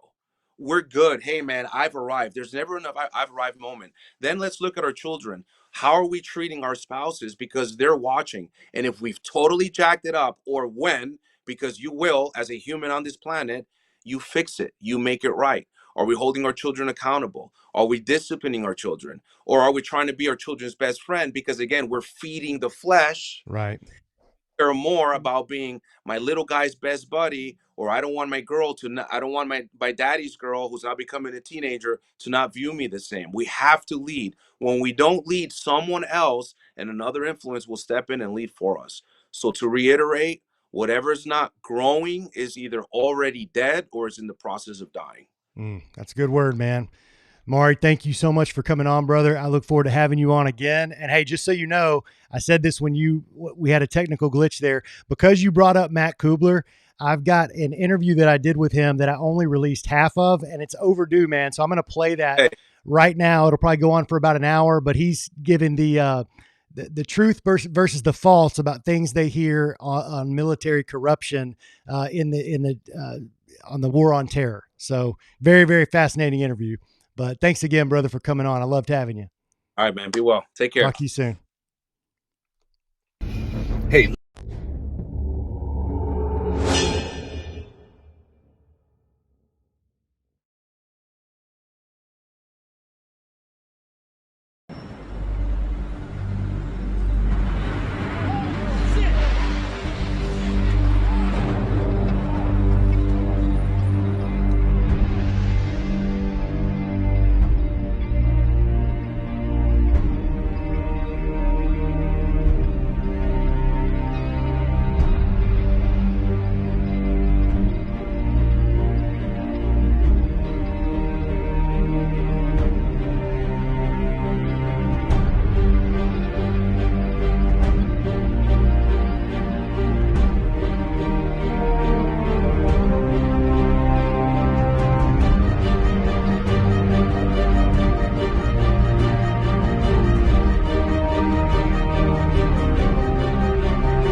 So my next guest, who I'm going to pull up here in just a second, I believe, there's his name, Matt Kubler. He's a U.S. Army veteran, 25 plus years in law enforcement. And there's some other things I could share about his past, but I'll let him do that if we go there. But the thing that struck me about him was, again, through Instagram, he found me, or I found him actually. I got on a kick about 6-7 months ago, maybe around March of this year, going through kind of the whole Benghazi thing. And I remembered the Benghazi 4 and Tyrone Woods' father gave a talk where he had reached out to Barack Obama, and Barack Obama got back to him about why his son was placed in the danger that he was placed in and why nobody helped, et cetera. And how Ty Woods' father also got connected to Alan Perot, who is known as the Falconer. And if you guys have not heard of this, I'll link in the description to, I forget the name of the documentary, but the documentary about Alan Perot and how he knew where Osama bin Laden was. He had proof of it. He knew where Osama bin Laden was for, basically a decade as he sold Falcons to these, Middle Eastern kings. And occasionally he would see Osama bin Laden, just walk in, because he was also in the whole sport of falcon hunting. And how when Alan Perot would go to our Department of Defense or CIA or FBI, they would ignore him, or they would say, go away. Just we don't want to hear it. And finally he was threatened, and he was told, if you come to us with this again, what's going to happen is you're going to see a helicopter come over the horizon and you're going to be disappeared off the face of this planet. So I posted some things on that, and then I got into kind of the theories and the ideas of whether Osama bin Laden was actually killed at the date that we think he was killed. Now, all this is, if you're wondering, why are you talking about this? Because it's all connected to 9/11, all of it. Osama bin Laden was the scapegoat, and they had to have one. The whole problem, reaction, solution, the Hegelian dialectic. That's what these cabal, these globalists, they learned a long time ago. We will create a problem, then the people will react in a way that they're desperate. They need something. They're looking for answers. Then we can come in with the solution. But to do that, they can't ever know that you created the problem. So in this case, it had to be Al-Qaeda, the Taliban, with Osama bin Laden at the helm. And I'm going to show something later that'll just show how silly that idea really is, even though we all bought it for that reason. We were reacting to a serious crisis. Now, to bring it back to Matt, and I hope he's watching this, I was really struck because I posted a few more things, and then I didn't make the claim, but I put forth the idea that perhaps Robert O'Neill, who supposedly took out Osama bin Laden in 2011, 2012, no, it would have been, Matt will tell us in a minute, but maybe a decade ago.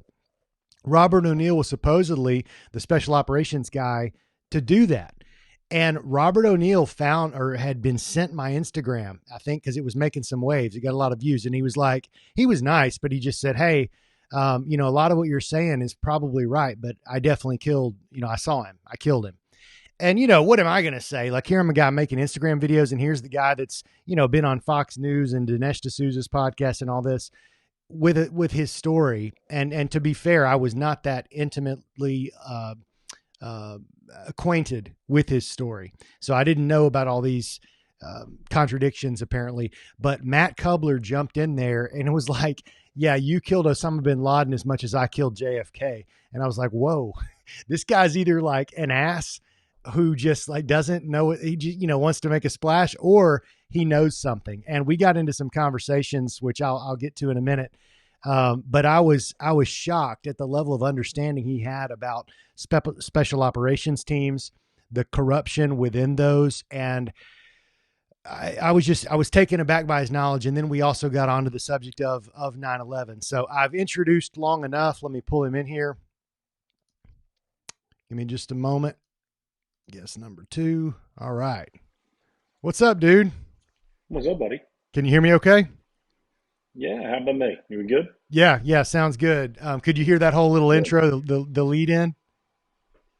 No, I didn't want to leave the screen because I was worried I was going to screw something up. Oh, okay. Yeah. Well, I was basically telling everybody a little bit about how I got to know you, and I just said I was shocked at this guy on my Instagram because, I had made a few videos about that period from 9/11 to Osama bin Laden's missing. Is he really missing? And then he's taken out. And was he really taken out? And I was just questioning it in some videos. And Robert O'Neill, of all people, jumped on my Instagram and was like, hey, dude, you're probably right about a lot of this stuff. Who knows? He kind of that, playing the mystery game. But he said, but when it comes to Osama bin Laden, I saw the man with my own eyes. I killed him. And me not knowing that much, I was going to leave it alone. I was like, okay, you said it. You want to come on my podcast? I was going to do what a lot of people probably do. And they're like, well, shit, I can't argue with that guy. So, man, I'd rather just like have you come tell your story. And then he gets to go solidify this narrative. You jump in there and say something along the lines of, yeah, O'Neill, like you killed Osama bin Laden as much as I killed JFK. And I was like, what the heck? Who is this dude? So, and then I noticed a couple other comments you'd made that seemed pretty intelligent. You weren't just being an ass. So I reached out to you and I said, hey, you may want to watch and provide some commentary on the next video I post. Look out for the one titled How I Killed Osama bin Laden, which was him telling his own story. So Matt, I gave you an introduction already about your 25 years in law enforcement, U.S. Army vet. And also I did not say this. You've studied special forces, special operations for almost a decade now in some detail, including the corruption of them. So, I probably left some things out. If there's anything else you want to intro yourself with, please do. Well, we'll wing it. That's how I live my life. All right. Well, so I forget the question I asked you before I said that. I guess we'll start here. You wrote that Robert O'Neill and I believe it's Mark Bissonette. That was his. What would you Matt call him? Bissonette. What is it? Matt Bissonette. Matt Bissonette. Yeah, they've both written books about their experiences, and actually their books contradict each other's a bit. Well, I'm getting ahead of myself. Let's go back to O'Neill himself and why you distrust his story and maybe his character. Well, that's a deep and open wound for me because it's personal on a certain level, in which I mentioned to you, my buddy Job, who was commander of SEAL Team 4, Joe Price, was found dead in his bunk in 2012, 2 days before Christmas, and Yes. in Afghanistan. So I began looking into his death on behest of the family. And through that, I got to know a lot about a lot of different things involving the SEALs. And the whole Osama bin Laden, who killed him, that was part of it, of the information that I was brought in on.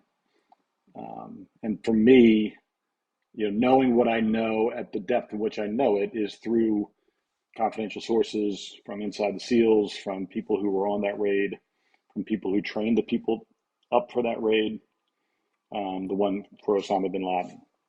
Is there lag going on with my video? There is, well, yeah, the video is a little messed up. Hopefully it'll fix itself here in a minute. But the audio is I'm in the middle great. of nowhere. The audio is great. Okay, I'm in the middle of nowhere. All right. Because I could try to get on my computer if it makes it easier. I'm on my phone. Just I wasn't sure with the mic whether or not it was. Yeah, I mean, I would rather have clear video of you. So if you want to do that, I can play a video just to kind of like break up the time. All right. Cool. Yeah. So go back to where I just asked the question of when it comes to O'Neill himself, and I do love the fact you shared you're one of your best friends, if not your best friend, was you said the leader of SEAL Team 4. Yeah, we weren't best friends. We were all in the same classes. We hung out together. We were good buddies, but I don't know if best friends would classify me as in that group. But Joe Price was commander of SEAL Team 4. He to get to be a commander of one of the however many SEAL teams there are, 10, 11 SEAL teams. It's hard to imagine the amount of sacrifice and hard work it would take to get to that level.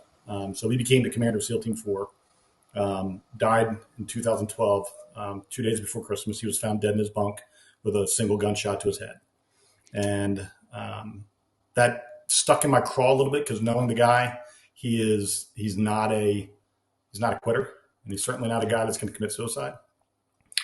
So for years, I just sort of let that fester inside of me. And then in late 2017, early 2018, his family came to me and asked me to look into it because they weren't getting the answers they wanted from the Navy. And they asked if I could look into it with my background in law enforcement.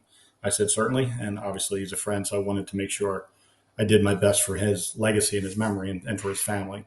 And through that investigation into his death, which I was able to determine was not suicide, I was brought in to an inner world that I didn't want to be a part of. I thought I was just looking at a buddy's death and there's something hinky about it. Little did I know there was a systemic nature of corruption and criminality within the Navy SEAL community. And on every team, from the quote unquote best of the best SEAL Team 6 to every other team within the Naval Special Warfare community. So I also was brought in on some of the higher, more priority ones that everybody knows about, the information on those, and one of which was the Osama bin Laden raid and who was actually responsible for killing bin Laden, and the whole Bissonette O'Neill book deal prior to they both had book deals prior to the raid. Book deals about being on the team that killed him. About being the one who killed Osama bin Laden. Yeah, they both had deals prior to the raid. That doesn't seem right. No, that's a red flag. And then Bissonette wrote his book. O'Neill wrote his book. Yes, they conflicted. Each claimed to be the one who killed him.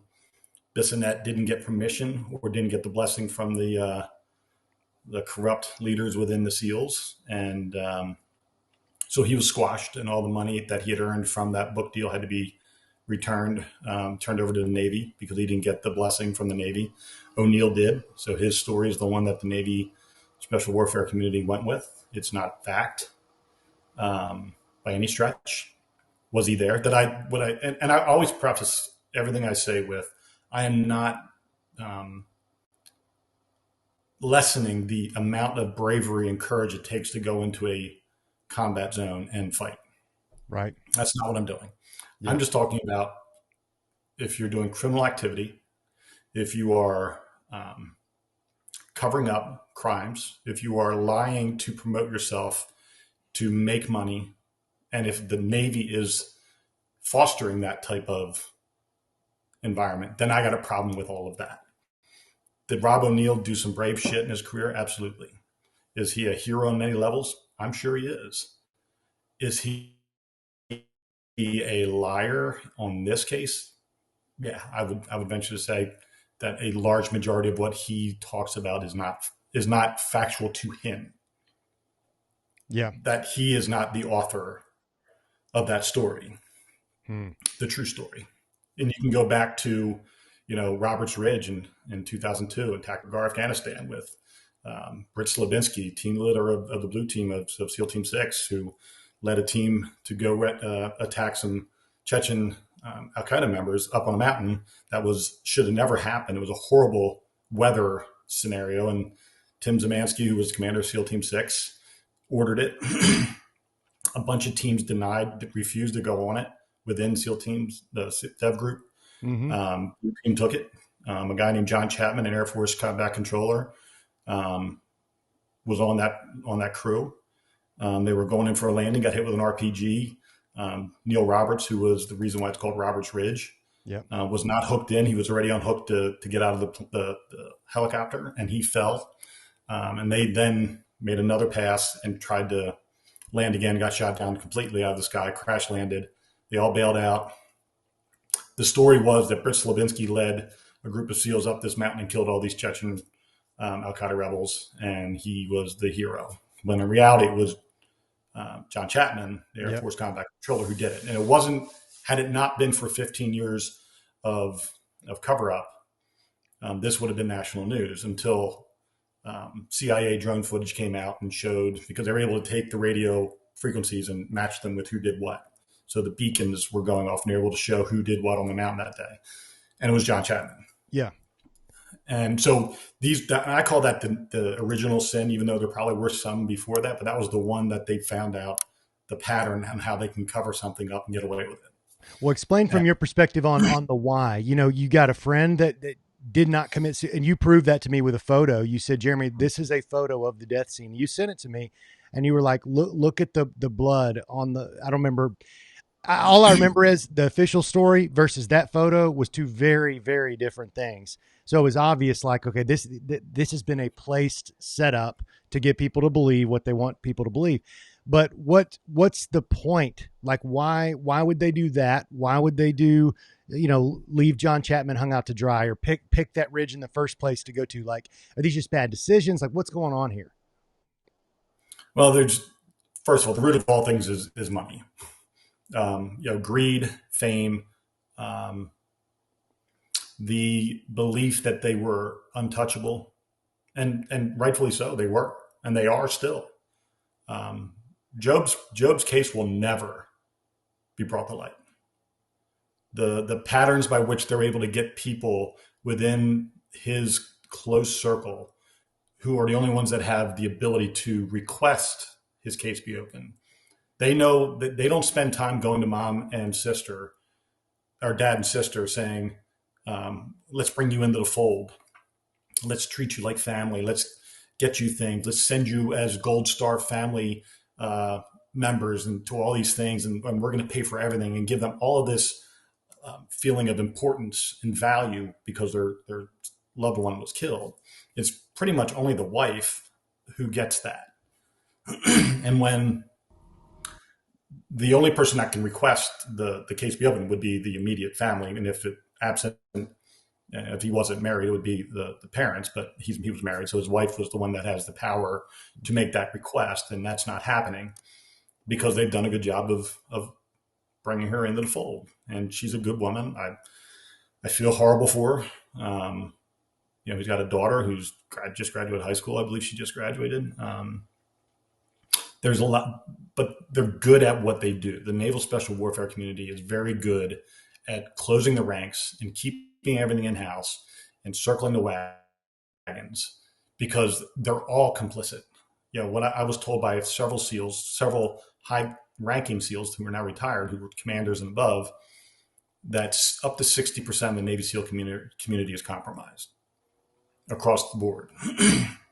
It used to be they would go recruit the best of the best, the brightest, most physically fit, most moral, high character kids that were athletes that did community service. That's who they wanted. Now they're getting the broken, angry, fit, wayward young man. People they can control. It's like a microcosm of what they're doing with the culture at large. Let's get these people confused, broken, and then they're controllable, and they've got no moral sense of right and wrong anymore. That's America at large, but you're saying specifically within they need the SEALs to be that way because then they can get them to do what they want. And you just hit the nail on the head. I mean, I've always been a doubter. I mean, I've been a conspiracy theorist since I was a little kid. I mean, my first book report I ever wrote in middle school was on how Lee Harvey Oswald could not have killed John F. I didn't know that. That's amazing. Oh yeah, I wrote a 15-page term paper on how he couldn't have been the one to do it, and I did. I mean, I've been doing this for almost 40 years, this type of stuff. So, I mean, this isn't new to me, but I was more specific for events that I was focusing on, not necessarily the global picture of the world. Yeah. And it wasn't until Trump ran and won. And then I saw the next 4 years. And then obviously midway through that period, I was brought in on my buddy's investigation to his death. And it's when I got deep into the weeds with Job's investigation and then the subsequent information I got about the other incidents with SEALs and then the cancer that's within the SEALs and how deep it runs, that I start to notice patterns.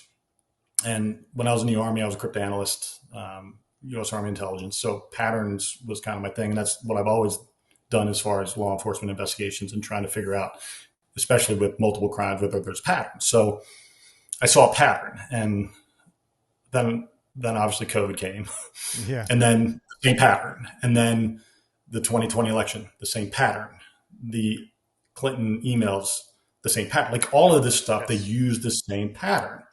And that's when the light bulb started really going off for me. And that took me to places that I never thought I would go to in my heart. And we talked about this with patriotism and how, the things that I've lived and bled for, that I thought to be 100% true in my soul, that there was no amount of convincing me that what I was doing was for a love of a country that deserved to have my love. It shook me to my core, dude. Yeah. Like it rattled me hard. And to think that our government could do that to its people and to people across the world, whether you're looking at the reasons why we went into, Iraq and the Gulf War and from everything on. And then after 2000, after 9/11 and then going into Afghanistan and Al-Qaeda and ISIS and all this stuff that these fabricated wars, emergencies, anything they can fabricate, they will fabricate in order to create the outcome they're looking for. Yeah. I was just talking. Oh, go ahead. Sorry. But for me, when I found that to be, when it really hit me, when I saw the connection pieces between the people within the SEAL higher ups and the Biden family and Joe Biden's brother and his control of the Eastern Seaboard, the Eastern Shore of Maryland, and like who the players are and where their power structure lies and how the networks interconnect and how the people that are involved in the SEALs specifically are all interconnected within the Bush, Biden, Clinton sphere. Yeah. From young age through their ascension. And that's the part that I really was like, man, we're fucked. Do you think Trump is a part of that inner American cabal? We'll call it. You're not mentioning international names, and that's fine. But the Bidens, the Clintons, the Bushes, obviously those guys have been an establishment group for a long time, and they all hate. It seems to me, unless they're amazing actors, they all hate Trump. And it's one of the only reasons why there's some things that Trump, does, and I think for a lot of people like you and I that have been logical looking at it, he bothers me on some things pretty badly. However, like the fact that they seem to hate him so much, I'm kind of like, okay, he's not really in that club, and that gives me hope. What's your take on that? So again, I deal with patterns. So Yeah. when I was researching Trump, so in the lead up to the election in 2016, I was a Ben Carson guy. Just I always thought if you could operate on a womb and do a heart surgery on a baby that's a fetus inside a woman that's like 9 weeks along, you got my vote. Yeah, and, Like and especially growing up in the projects on top of that, Right. like, come on, I get it. Yeah. And then the closer things got, and I saw Trump's popularity growing, and I think he's a narcissistic prick. I really do.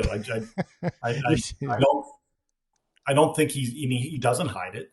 And if you just go back and the internet's a dangerous and great thing. If you just go back and look at any interview Donald Trump has ever done, he has remained consistent. He may have flipped parties, but his message never changed. Yeah. And if you go, there was an interview with him like 1979. He's sitting up in Trump Tower, 150th floor, whatever the hell it was, with some lady sitting on a windowsill talking about, would you ever run for president? He was in his 30s. And the things he said about what he would do if he was running this country has been what he said he was going to do, and then what he did. Mm-hmm. So for me, I don't know.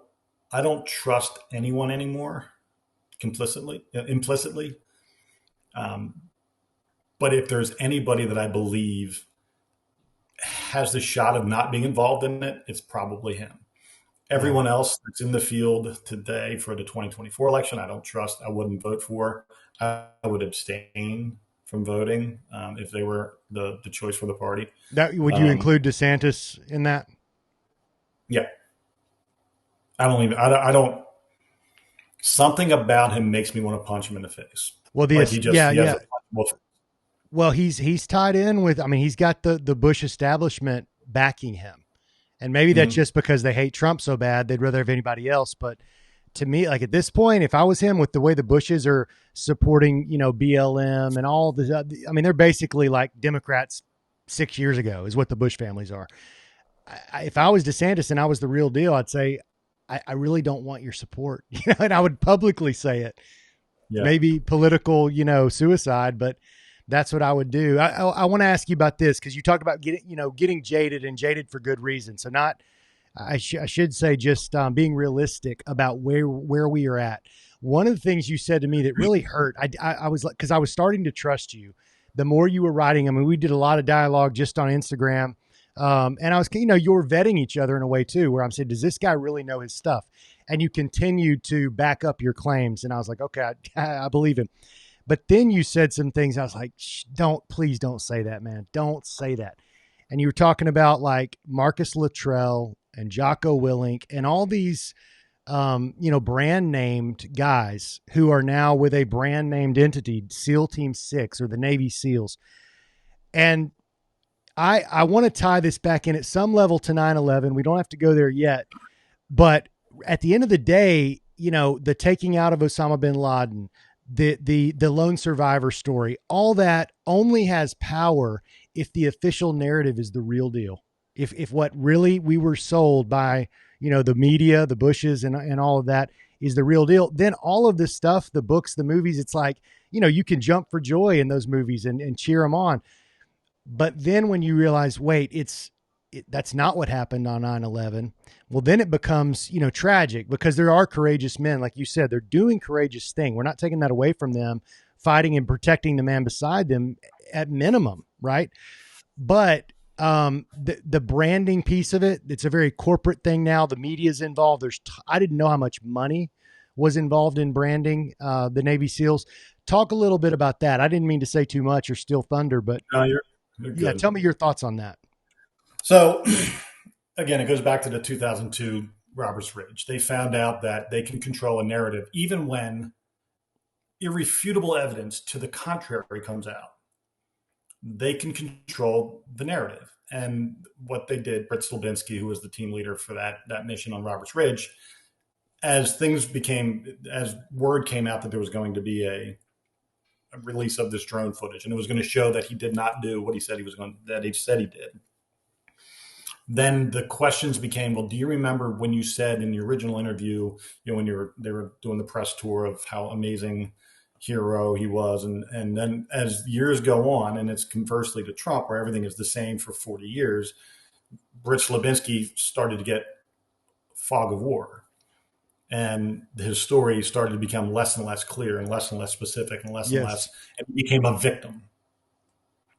He went from being a liar to a victim. And then they gave him the Congressional Medal of Honor. I feel like I'm talking about the movie Elf, when he's talking about how he got to New York City through the land of whirly twirly raindrops, and then I walked through the Lincoln Tunnel. Like, that's what I felt like. That's kind of what happened with Britt Slabinski. He lied. He was heroic, but lied. Spent years lying.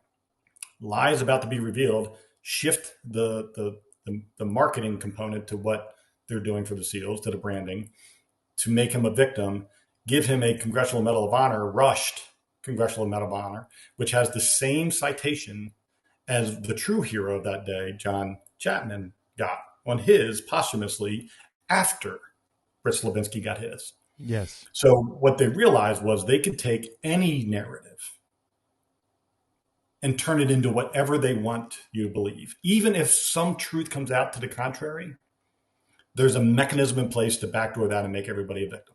Are these guys, whether it's Slabinski or whether it's Robert O'Neill, just using those two, are they under threat, do you think? Because that's what I sense. I can see fear in O'Neill's eyes. And, he's drinking a lot, and, he just got arrested in Texas and all this, which, hey, I mean, it happens.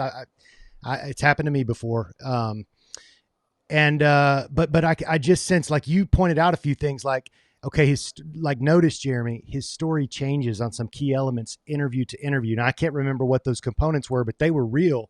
You can bring them up, but they have to tell the lie in order to be bribed with things like a book deal. You're going to make millions of dollars and be a brand name for us. And B, you're also going to get to be seen as more of a hero. And then C, if you don't do this, either we'll find somebody else or we're going to hurt you. And, you may find yourself gone. So there's those elements. And then once the lie, like you're saying, becomes too apparent that it's going to be discovered, they have to make him a victim of like PTSD. And I have seen that happen where a guy's story is getting, the ends are too loose, and now he's got PTSD. So what he says can't be trusted, and he's a victim. Is that kind of what's going on? Yep. Yeah, there's no doubt. And listen, well, are they afraid? No. I think they're more afraid of what would happen if the truth came out and they didn't have the net underneath them. That's the Navy SEALs. Oh, could you imagine if it came out that he did not kill Osama bin Laden and that he knew that he didn't? I mean, that would mean like his life's work of the last 10 years was a lie. And, it'd be like a Lance Armstrong thing. He would just have to disappear somewhere. And I think that's they build them up so big. And this is all through the Navy SEAL Foundation.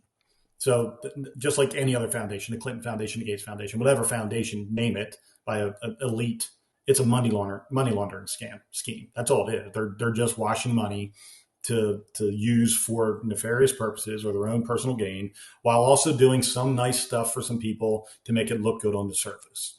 And the Navy SEAL Foundation has been well known amongst the people that I deal with as being a money laundering operation. There is rumors out there, and I'm not going to say it's 100% facts. I have not physically seen it, but I've talked to enough people that have told me that, during when the war shifted from a large troop style war where we have hundreds of thousands of troops over in the Middle East fighting, to a more special operations centric, smaller type operation, things got a little weird as far as money, morals, things of that nature. We were sending over pallets of money to give to these guys that are in middle of nowhere bases in whatever country, Afghanistan or Iraq or Syria, wherever they are.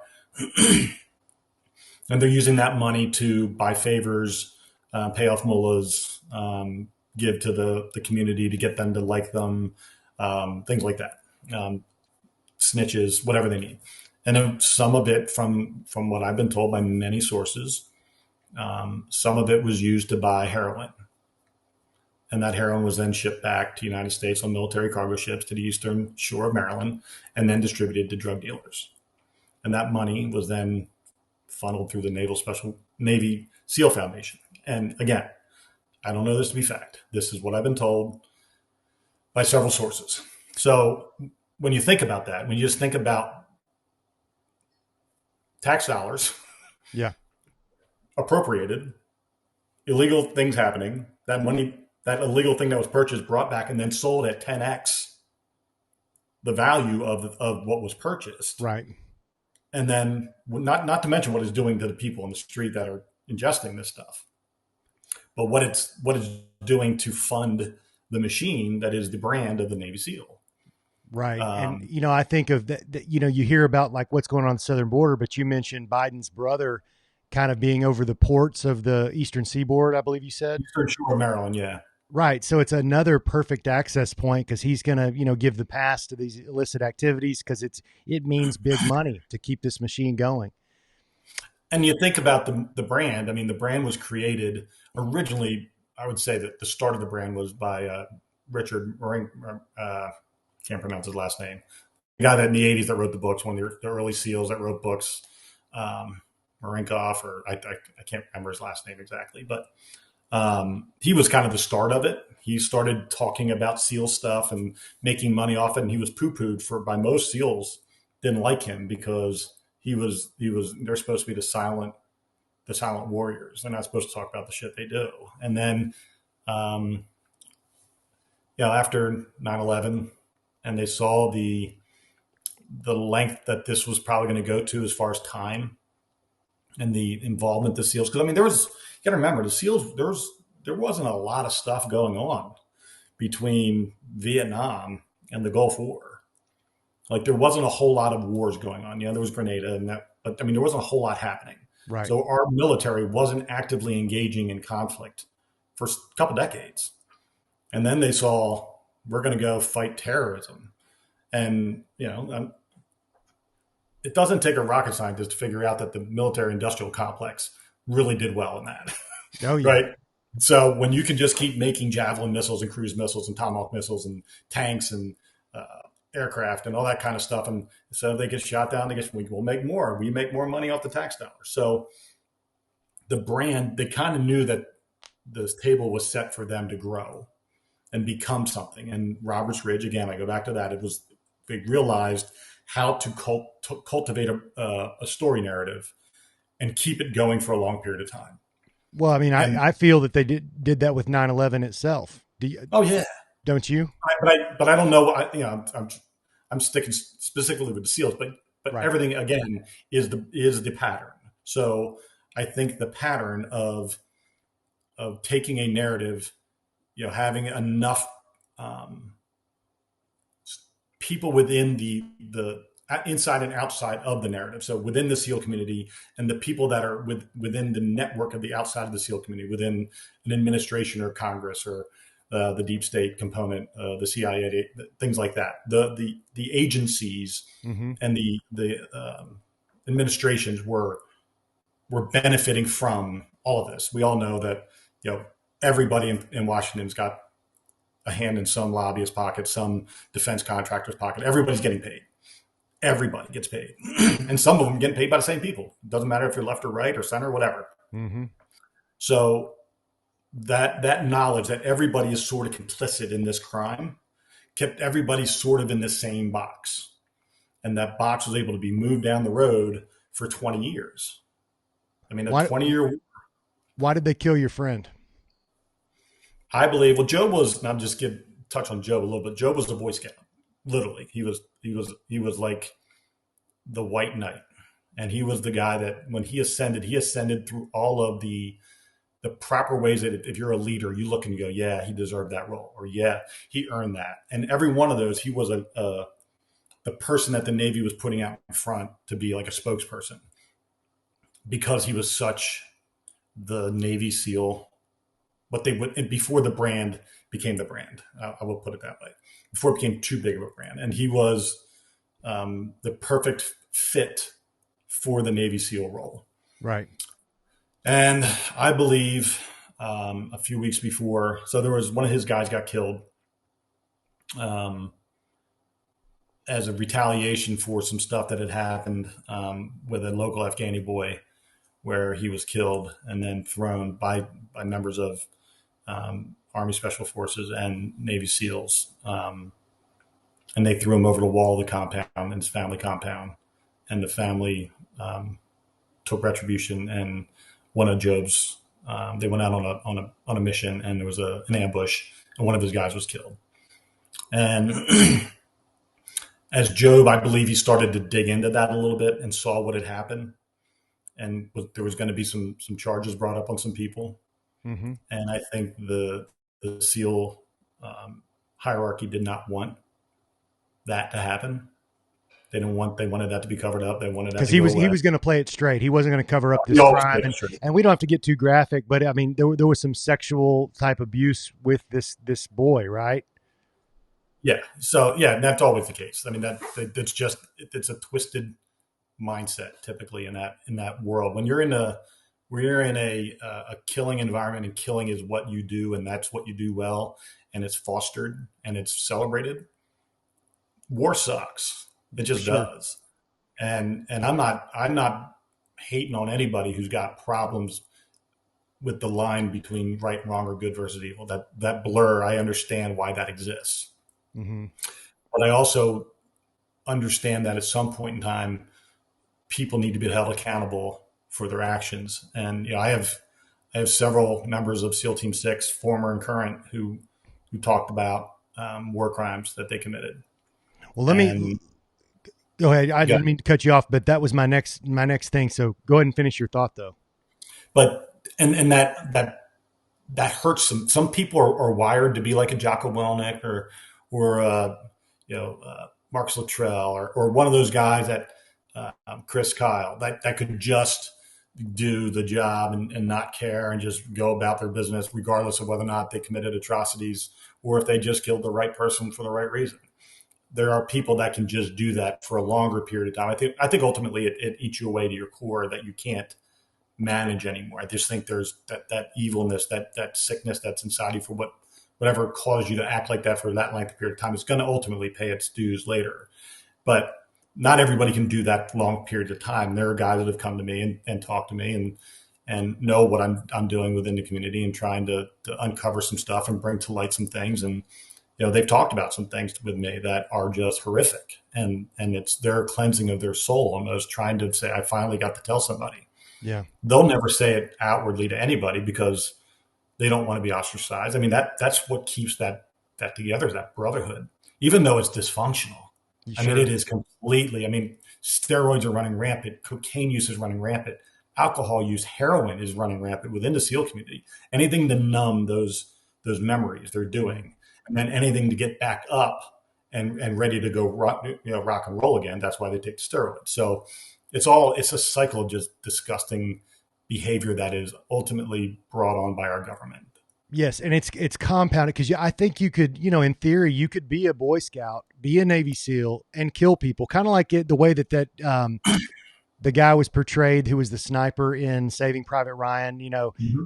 That's sort of that model of he's reading his Bible. He sees no evil in taking out something that's evil, that's trying to kill him to protect his homeland. And if that's really what it is, I think morally you can justify that, and Agreed. Live with yourself. But when you know that you're holding up a false narrative or it's being done under false pretenses, and even if you don't know that, but the people above you are rotten to the core and you're having to serve their orders, that would create just such a weight on your soul. I want to read what this is directly from you that I cut and pasted from Instagram. And this is what just killed me to hear. And then I want to have you back it up. You wrote, Jocko is evil. Luttrell is evil. Chris Kyle was a fucking animal. I believe he was murdered by team guys, not some poor PTSD Marine who has no skills. I think he was about to talk about the shit they did over there in Iraq and Afghanistan. I'm all for killing bad guys, but killing women and children for no reason other than their ethnicity is wrong. And stealing cash from pallets of cashmen to pay off mullahs and buy information, then using it to buy heroin and shipping it to the States to sell to violent gangs, that makes you a drug cartel. I wrote back, I hate every bit of this. And then you said, it nearly caused me to have a breakdown. I had to step back and realize our nation is great, but our government is evil because we, the people, allowed the cancer to metastasize and grow over the last 100 years, asleep at the wheel. Yep. And it's sadly, I mean, Jocko is the prime example of looks great, doesn't have a whole lot of bite. You know, it's like the bark and bite. He's a guy that looks like he's got a big bark. He's ready to rock, and he will scare the shit out of you because he's got that command presence. He sounds like a leader. He's got the voice. He looks, writes all the books. He knows he checks all the leader boxes. If you're going to one of those leadership seminars, he's the guy you want to go check the box for and go see. The reality is that he was a subpar SEAL who went on one live mission, and during that live mission, his interpreter was killed.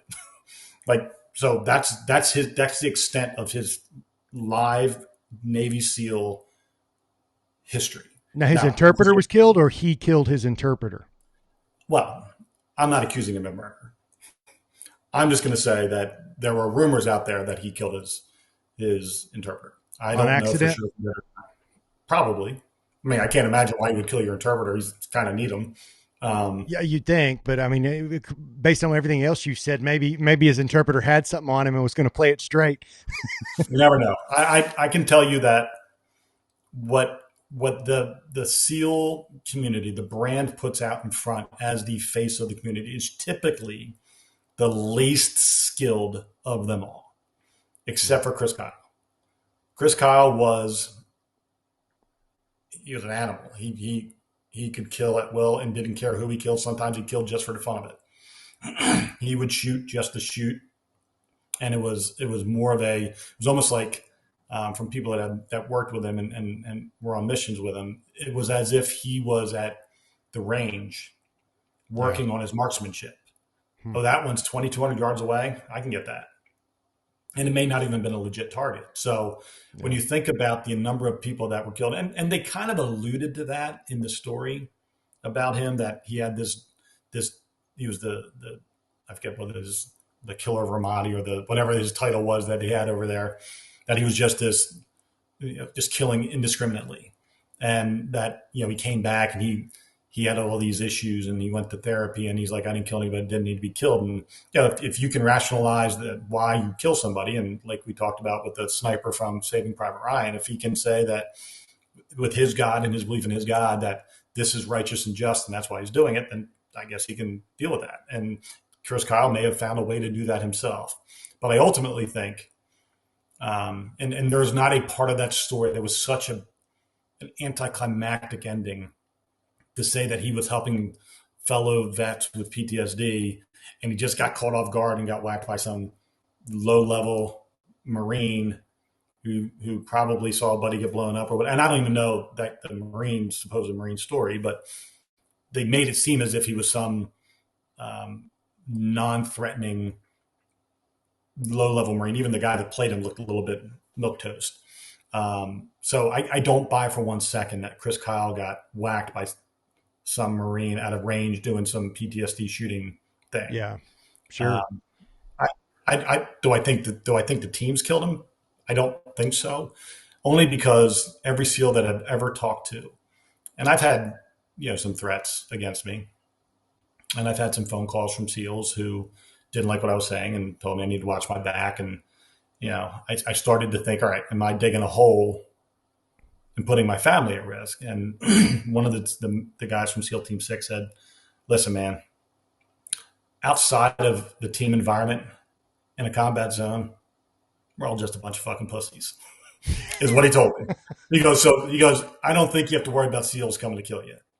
He goes, that's just not our thing. He goes, that's not the way that works. He goes, now, do I believe that, the deep state, the CIA, whoever you want to name an agency, a 3-letter agency, would they have possibly done that? Absolutely. And patterns have shown that that's kind of what they do. When they need to end an uprising, or someone who's about to talk about something that could basically blow up the whole narrative of why they've been overseas for 20 years fighting a war that was based off, a fabricated event on 9/11, that could probably cause a lot of problems amongst the general populace trust within the government.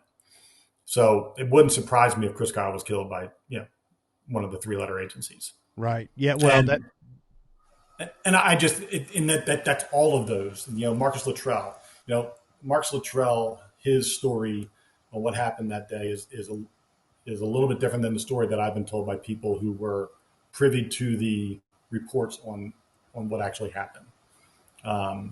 That it wasn't the band of brothers up on the hill, fighting it out to the death, and he falls down the mountain and, gets shot a bazillion times, breaks every bone in his body, and gets rescued by an Afghani family and get nursed back to health and rescue. That's not the story, according to people that I've talked to. And again, I'm not stating that any of them weren't heroes that day, that they didn't fight hard. I don't know anything to the contrary of that. I just know that the story the movie dictated was not the story of what actually happened, according to the information that was given. And for that, and you look at Marcus Luttrell,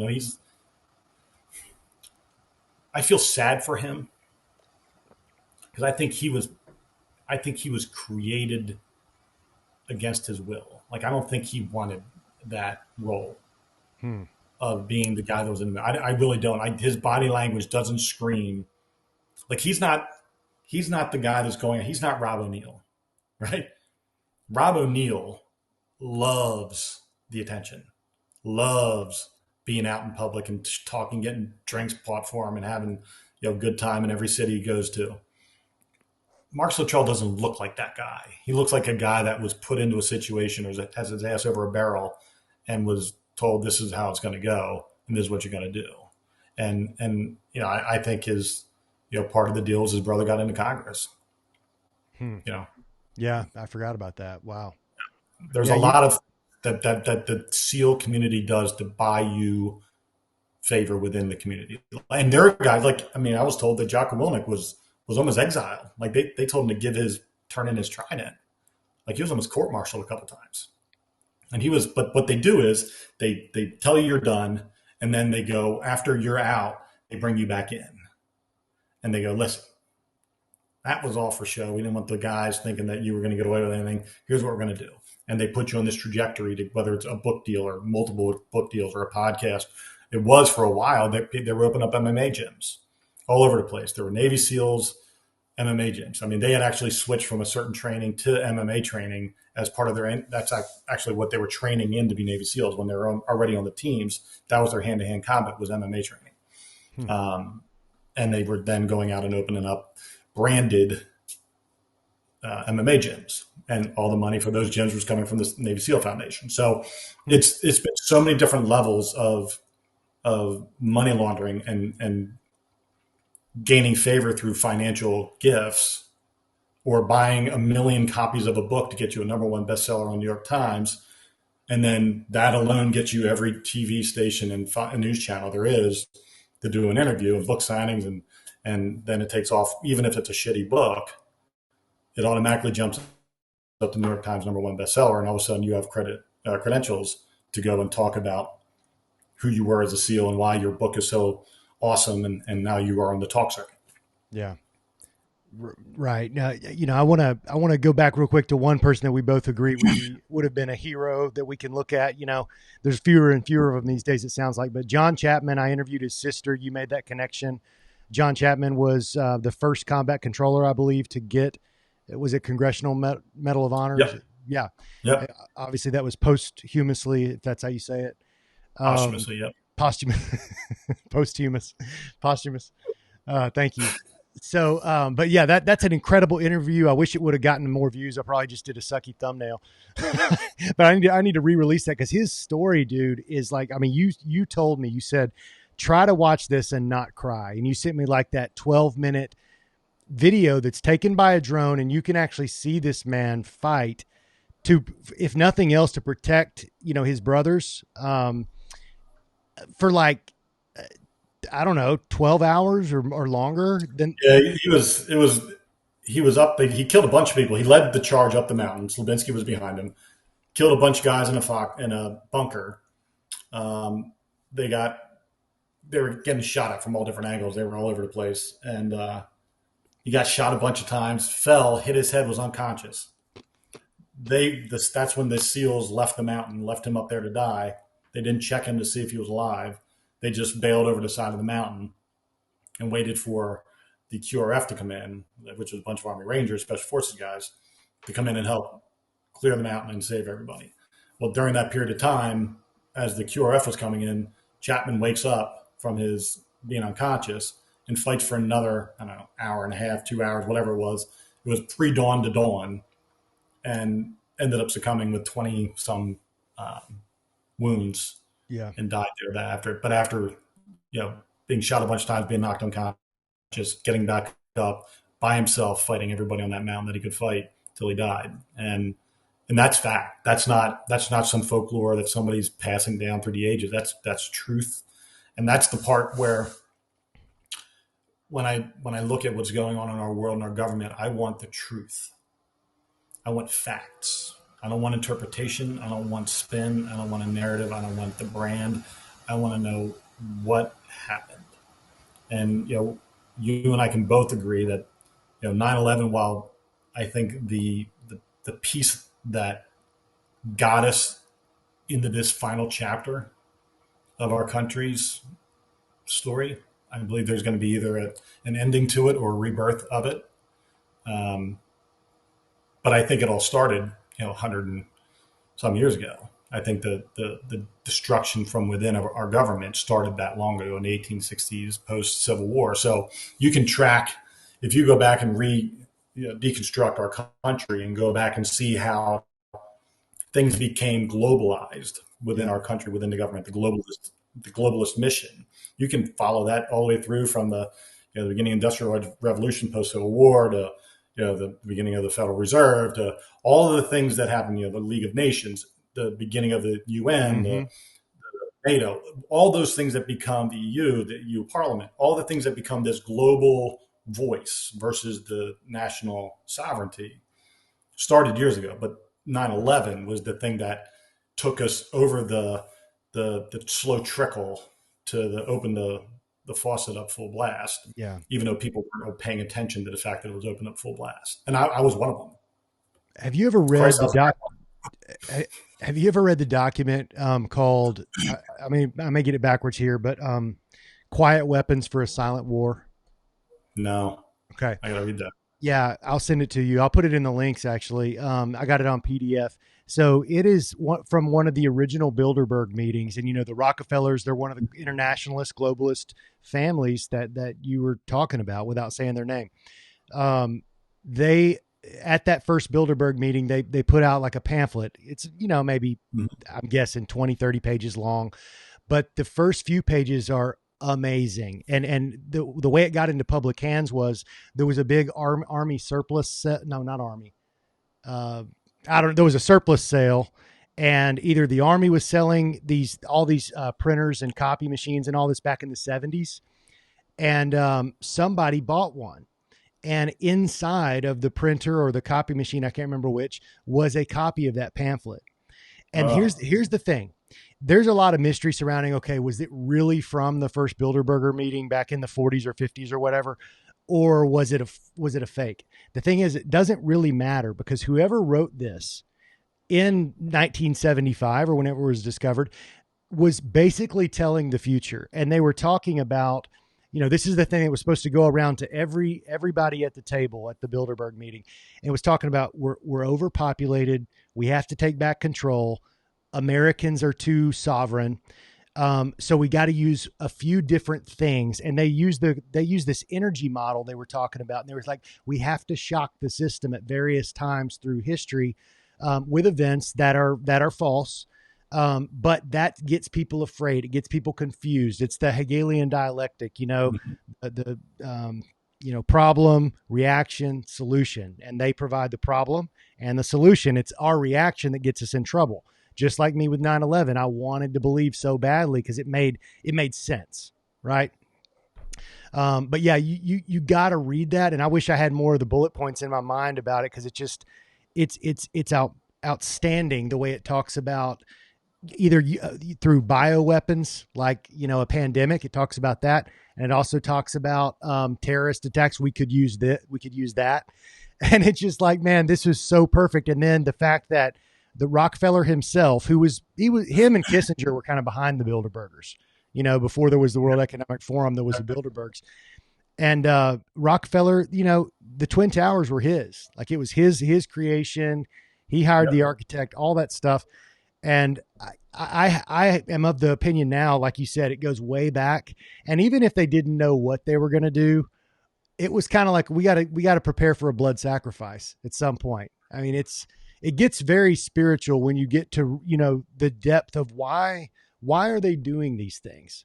And I think at the end of the day, and tell me your thoughts. I didn't plan to go here, but the original, temptation in the Bible was you won't die. You'll be like God. If you eat of this fruit, you will be like God. And I think those globalists, the internationalists, they know, like, we want to be godlike. We don't have a moral authority from above. We create our own, and they do have this sense of morality, but it's weird. Where was I going with that? Lost my train of thought. Spirituality part of it. Yeah. Oh. So the whole thing with, they're fixated on depopulation, but only to a point. Because a lot of people will bring this up to me. They'll say, well, Jeremy, okay, if they were all about with the COVID jabs, just killing everybody, they could have just done it. Like, they could have just actually created poison and made everybody take it.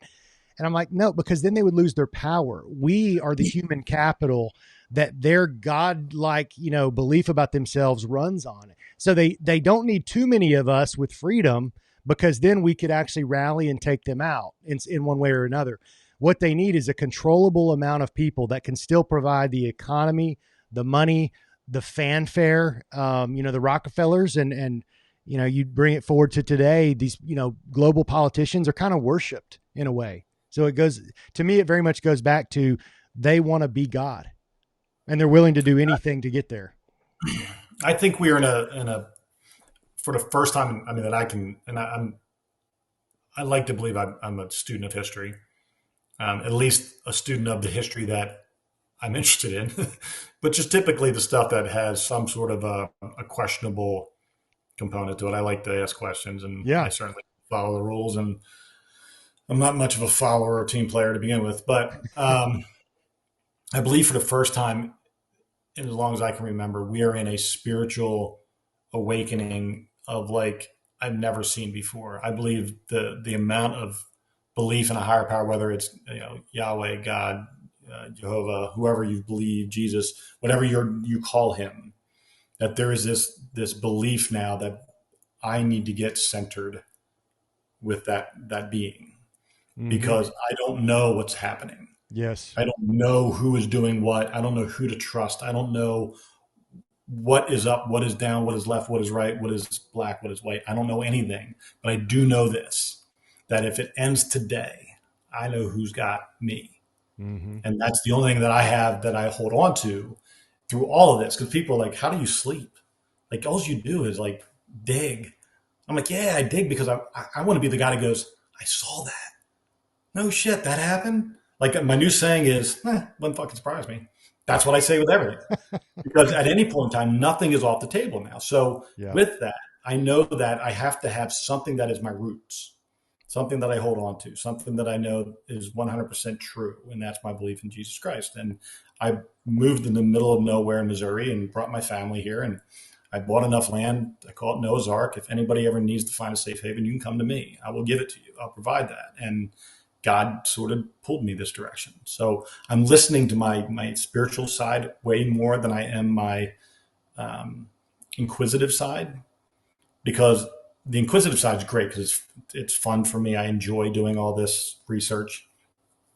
I don't always enjoy knowing the things that I know, because I think it it takes a piece of me Yeah. and puts it in a place that I don't want it to be in all the time.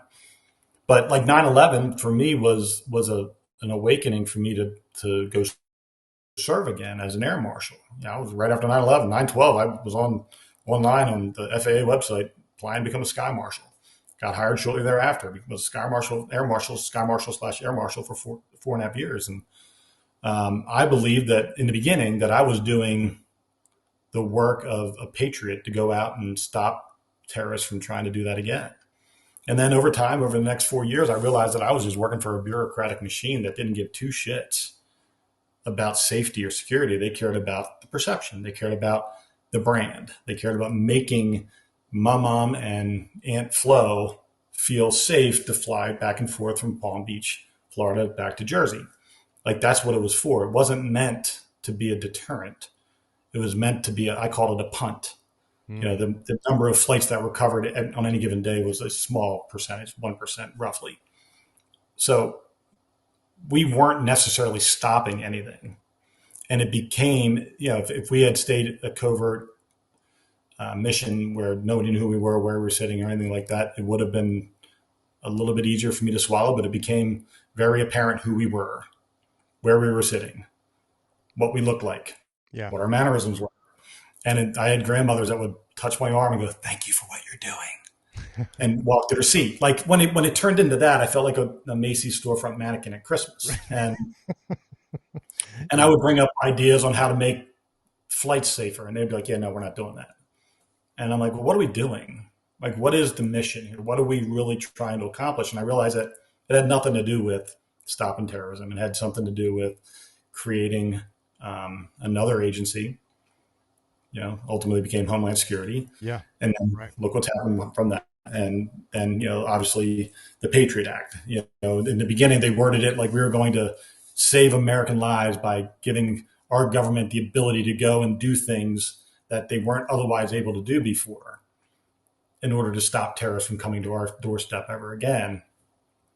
And it turns out it was the single worst piece of legislation ever in the history of our country. Yeah. Because it allowed them to do things like what they're doing to the January 6th detainees, hold them forever as non-combatants, enemies, and not give them due process, and hold them forever because they say they're terrorists. And when you can arbitrarily determine a definition for something and change it at will, like they did with COVID, everything became changeable and interchangeable and redefinable. And that's all based on the Patriot Act and the broad scope of power it gave to non-elected government agencies to do nefarious things on behalf of the people that we know are trying to destroy the fabric of our nation. Yeah. Two things I want to say. One, thank you for what you said about your hope and your, the lack of fear, because you said your faith in Jesus Christ. And at the end of the day, man, like what I sense in you is a guy who it's tough to know these things about the world and to have uncovered the things that you and I have both uncovered, you deeper than me in some areas and maybe me in others. But if you have that deep and abiding faith, it's like, now's the time to get close to my creator, because that's where real peace comes from. Anyhow, these globalists that are constantly trying to control everything and all that, they got no peace. I don't believe. They might have temporary highs, but they've got no true peace. So we've got something they don't have. That's one. Two, when you brought up the Patriot Act right then and the Department of Homeland Security, we're tracking, man, because last night I was doing a little bit of research, and I kind of, how you'll find like a sentence here and then on a website, you'll find like a connective tissue there, and you're like, oh my gosh, look at this. I'm going to read one paragraph I put together about how 9/11 directly connects to COVID, and I'm sure it does in many ways, but this is one I did not know until last night. Okay. The Department of Homeland Security, created immediately after the terrorist attacks of September 2001, had an odd provision allowing the U.S. government to purchase and stockpile billions of dollars of experimental vaccines that did not have to be approved by the FDA for use on American citizens during a time of national emergency as defined by the U.S. government. It also changed, you talk about changing definition, in the same thing of the Patriot Act. It changed the government's definition of vaccine to include new technologies. Now, it doesn't say our mRNA, but new technologies being other things that are supposed to, suppress disease or viral disease. In 2000, so that was back in 2002 that all happened. Then 2004, the Project BioShield Act was enacted and signed into law by President George W. Bush, which appropriated $5.6 billion to the Department of Homeland Security for the purchase of next generation countermeasures against anthrax, smallpox, and other CBRN agents. And that's where they get you when there's an other and it's a generic, then it can be anything they want it to be, right? In all, the U.S. government spent at least $30 billion developing, producing, and purchasing mRNA vaccines since 9/11. Yeah. And that's up until 2001, or 2000, pre-COVID. It's listen, wouldn't fucking surprise me. That's all I got, man. It's all of it is so, and my best friend is a historian, and that's what he calls himself. He says, I'm not a conspiracy theorist, I'm a historian. And then he'll go, and then he'll jump into one of my things. But I believe that at first the question was, how could they get away with it, right? In my head, how can this be happening for as long as I believe it's been happening and nothing ever happened? Like there's never been no one's going, aha, caught you. And I think it's not designed to give a fuck. I don't think they care. I think that they have the power to make everything go away. Oh, of course. They control every aspect of information dispersal, that they can make anything be anything they want it to be. Just like I believe, without a shadow of a doubt, the whole transgender movement and the whole making them the new misguided, distraught, thrown away members of society that need to be uplifted and propelled to some level of notoriety. It's the new black. Yeah, and it's designed to create the opening for pedophilia to become part of our culture, so that it no longer is a crime. And when it's no longer a crime, then all of the stuff that, obviously Ghislaine Maxwell went to jail for trafficking children where there were no customers, apparently. And she went to prison for it. But I don't know if anybody's ever gone to jail for murder without murder actually happening. Yeah. Right. So I think they had to have one scapegoat, but there's not a single client that's ever been listed, just like you said. Whereas January 6 guys just walking around, they're still in jail. So you're right. And I think it's all to get that to be normalized. And when that happens, you're going to see some shit. Once that becomes part of the fabric of our culture, where pedophilia, which, obviously has been around. I mean, look at the Roman Empire. I mean, pedophilia was rampant. And in most cultures it was. Yeah, pagan especially, yes. Yeah. So I think they're trying to get back to that type of acceptance and to dehumanize and demoralize and despiritualize our nation, because it's really America that's holding it up. Yes. Like we're the ones that are going, you know what? Nah. We're not doing this. You're stating very clearly, Matt, why I said earlier that like there's a weird spirituality if you start to dig, but now you don't even have to dig that far. It's becoming pretty apparent when they're trying to socially transition, your kids at school and stuff like that. So you're on the money, man. The patterns are all the same. And again, if anybody can ever do anything to help themselves, it's to take a step back, look at everything that you have in your gut and said, that's kind of whack. And look at how things were. If you really just look at how things happened, and then take that thing and what you saw and look at the next thing that you think is a little bit whacked, and you're going to see it may be, I always say COVID was our generation's nuclear fear, right? So in the 1950s, they're showing cartoons about how you hide under your school desk and the nuclear blast goes off and somehow you live, right?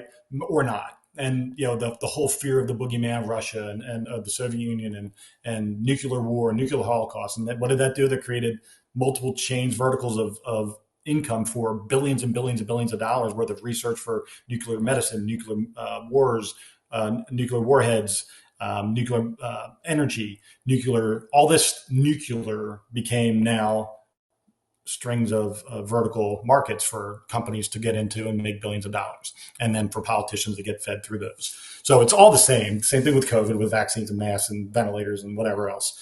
They use the same boogeyman scare tactic. They just change the name of it, and the goal is to create opportunity and make money for the elite to make their money, and the politicians to feed off of it. I've always felt like what a shitty scare tactic with COVID, like something that almost everybody gets well from. They've got to fake the death counts. Like at least nuclear bombs is like a real thing that could take out millions of people in one shot. You know, that's something I could get afraid of a little bit. But COVID, the only thing I was scared of early on was, as a man, not really knowing what it was about. That was annoying and kind of like, you know, am I wrong on this? And the other part, I guess I was scared for about a day of, wow, like I'm not going to get this vaccine and I'm going to feel a lot of social pressure. I wouldn't call that fear as much as just like this anxiety. And then I just said it as I told my wife, I was like, should I get the vaccine? You think? And she was like, are you crazy? And like, it brought me back to earth real quick. So yeah, I married a good one. I want to do one last thing with you, Matt. And I really appreciate you staying on this long. I didn't expect us to do this, but we were tracking there. I want to play one video that is, you know, it's maybe a year or two old. And when I first watched it, it was kind of during the time we were talking more. And I thought, man, if Matt ever comes on my show, I want to get his reaction to this. And you're such a huge fan of Jocko Willink. I just figured I'll play this. I don't know how long it's going to be relevant, but it's 5 minutes if we watch the whole thing. And I want to get your take.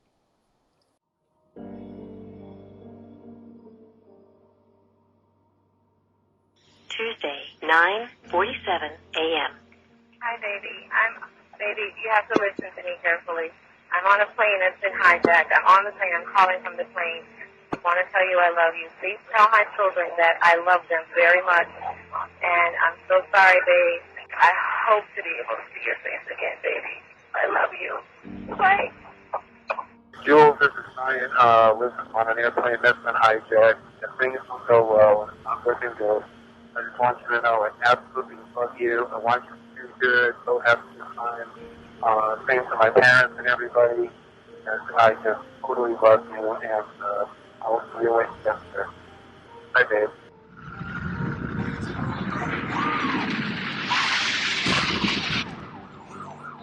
What are those people going to do?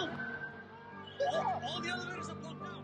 In a country that most people would struggle to find on a map, in a compound that few possess the courage to enter, men from my previous life took the fight to our enemy. In that compound, they found men that pray 5 times a day for your destruction.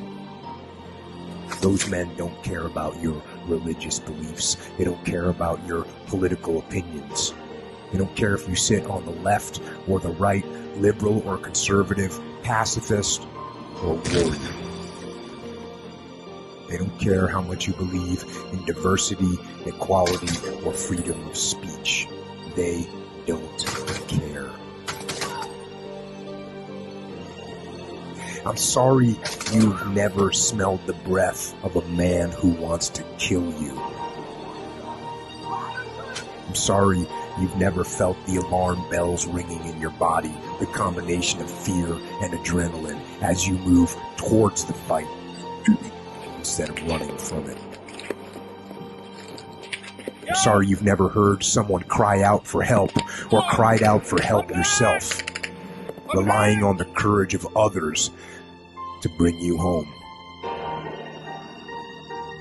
I'm sorry you've never tasted the salt from your own tears as you stand at flag-draped coffins burying men you were humbled to call your friends. I don't wish those experiences on you, but I do wish you had them. Most will never understand the sacrifice required to keep evil men like those from that distant compound away from our doorstep. But it would not hurt you to try and understand. It would not hurt you to take a moment to respect the sacrifices that others make on your behalf whether they share your opinions or not. It would not hurt you to take a moment to think of the relentless drain on family, friends, and loved ones that are left behind, sometimes for weeks, sometimes for months, sometimes for years, sometimes forever. Ideas are not protected by words. Paper and ink may outline the foundation and principles of this nation, but it is blood, only blood, that protects it. In that dusty compound, a man you have never met gave everything he had so that you have the freedom to think, speak, and act however you choose. He went there for all of us, whether you loved or hated what he stood for. He went there to preserve the opportunity and privilege to believe, to be, and to become what we want. You have the choice every day as to which category you want to be in which direction you want to move. You have that choice because the best among us, the best we ever had to offer, fought and bled and died for it. Don't ever forget that. So I think everything we've said is blasphemy now. And dude, I'm back where I was 4 years ago. He's good. He checks every box, except for the one that he's not who he says he is. Well, he's not who he's being portrayed to be.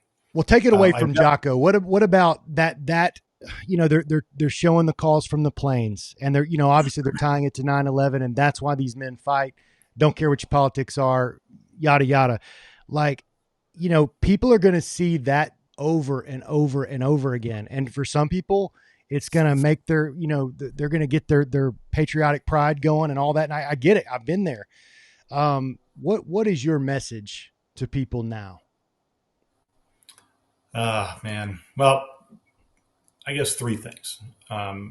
Number one, we have 50 states in this great country. Find one that fits you. You don't have to be any place. That, if anything COVID has done is helped us realize that most jobs can be done on a Zoom call. That's just, there's no more requirement. Oh, I work in New York City, or I work in Philadelphia, or some other shithole, and you've got to go there every day because that's where your work is. Well, work can be anywhere. Don't be stuck. Find a place that you can call home, that you feel you're around people that are like you and have the same interests and values and beliefs as you, that if, the zombie apocalypse happens, they're all going to be pointing guns in the same direction, right? That's number one. Number two, it is not a bad thing to believe in a greater good. However, you should never do it blindly. That there should be some level of skepticism ingrained in you, that just as a defense mechanism that allows you to be able to deal with, I tell people, and what I was doing during COVID a lot was just trying to help slowly rip the Band-Aid off, so that in case it became as traumatic as it ended up becoming, that people wouldn't have trauma from it, like long-term trauma. PTSD is basically your brain's inability to cope with an event it was not prepared to handle. And I want people to be able to be prepared to handle some shit that's going to happen. And the more you allow yourself to have a little bit of a skeptic mindset, not all in on anything. I'm as constitutionally conservative as there is, but I'm politically as libertarian as there is. Like, none of these people really interest me. I'm not any of them. So everything I have is from a position of skepticism. I live in this world where I'm like, I think the country will survive, but it may not survive in the form in which we're currently living under. No. which may not be a bad thing. And finally, in all of it, I hope everyone gets to the point where they are at peace with the footprint they've made in this world. I've lived my life with intention to be as memorable and remembered as possible. Not everybody has the ability to do that and wake up with that much intention every day, but I think there has to be some part of you that goes, if it all ended tomorrow, will I be remembered? And I was doing a public speaking event at a sales company or something, and I asked a question about how do you want to be remembered? And the CEO actually raised his hand. He said, I heard from another speaker that you actually die twice, once when you take your last breath and a second time when your name is spoken for the last time. And I never want to, we're all going to die.